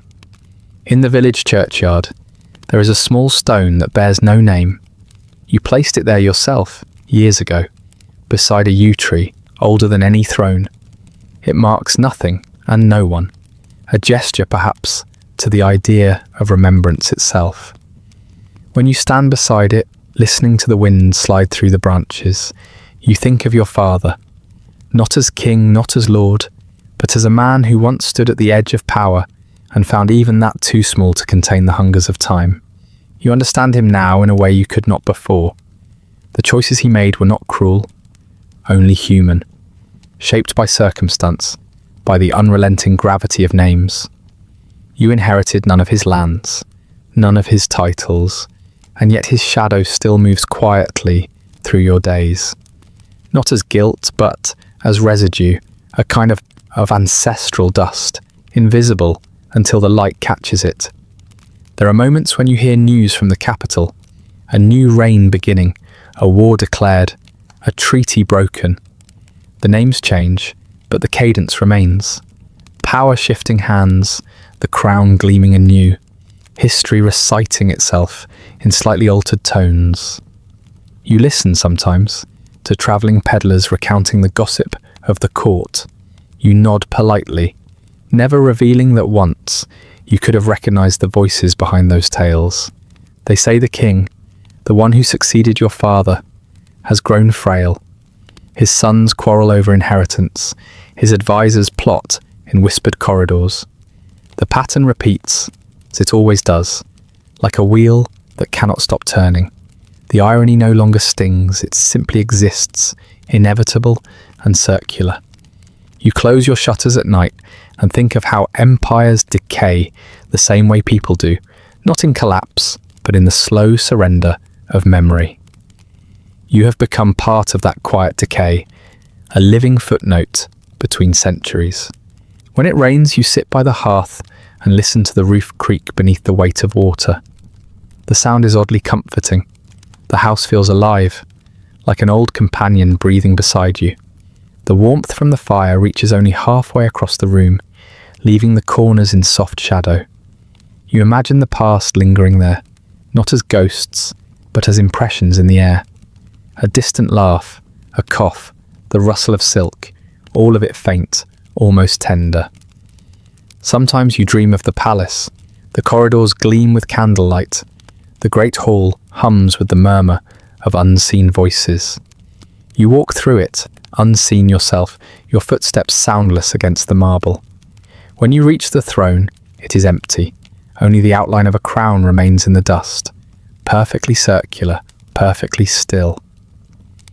You wake before dawn, the dream dissolving with the mist. The years fold quietly into one another. The rhythm of your days becomes the rhythm of the place itself. Steady, unhurried, content in its smallness. You tend to a modest garden where lavender grows thick along the wall. Its scent reminds you faintly of your mother, though you can no longer recall her face clearly.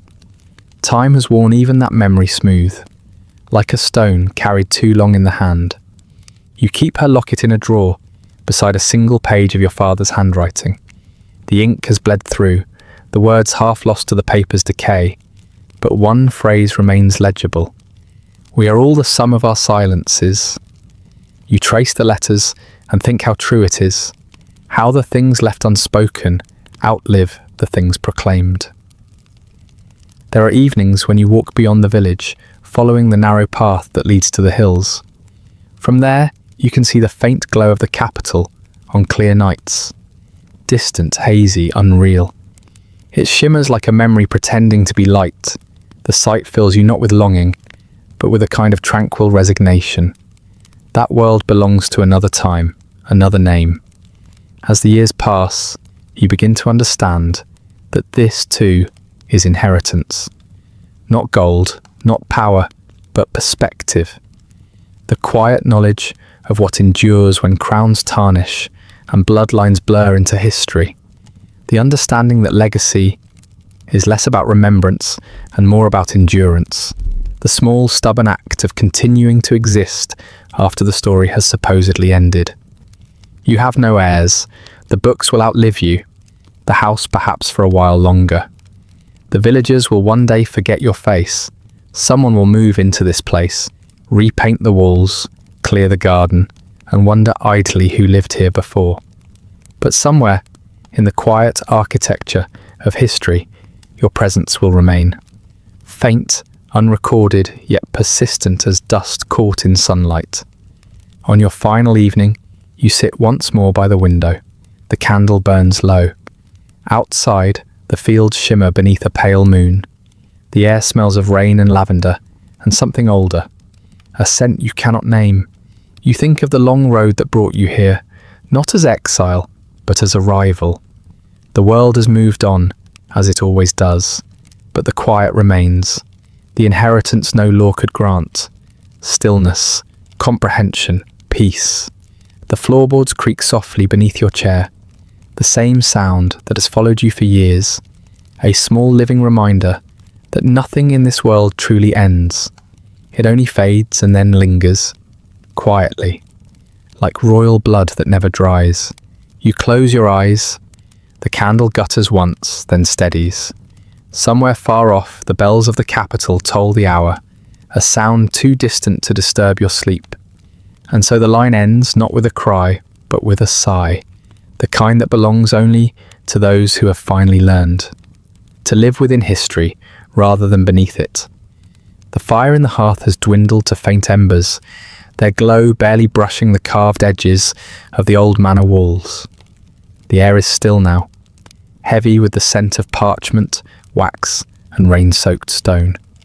Outside, the court sleeps beneath its towers of marble and deceit.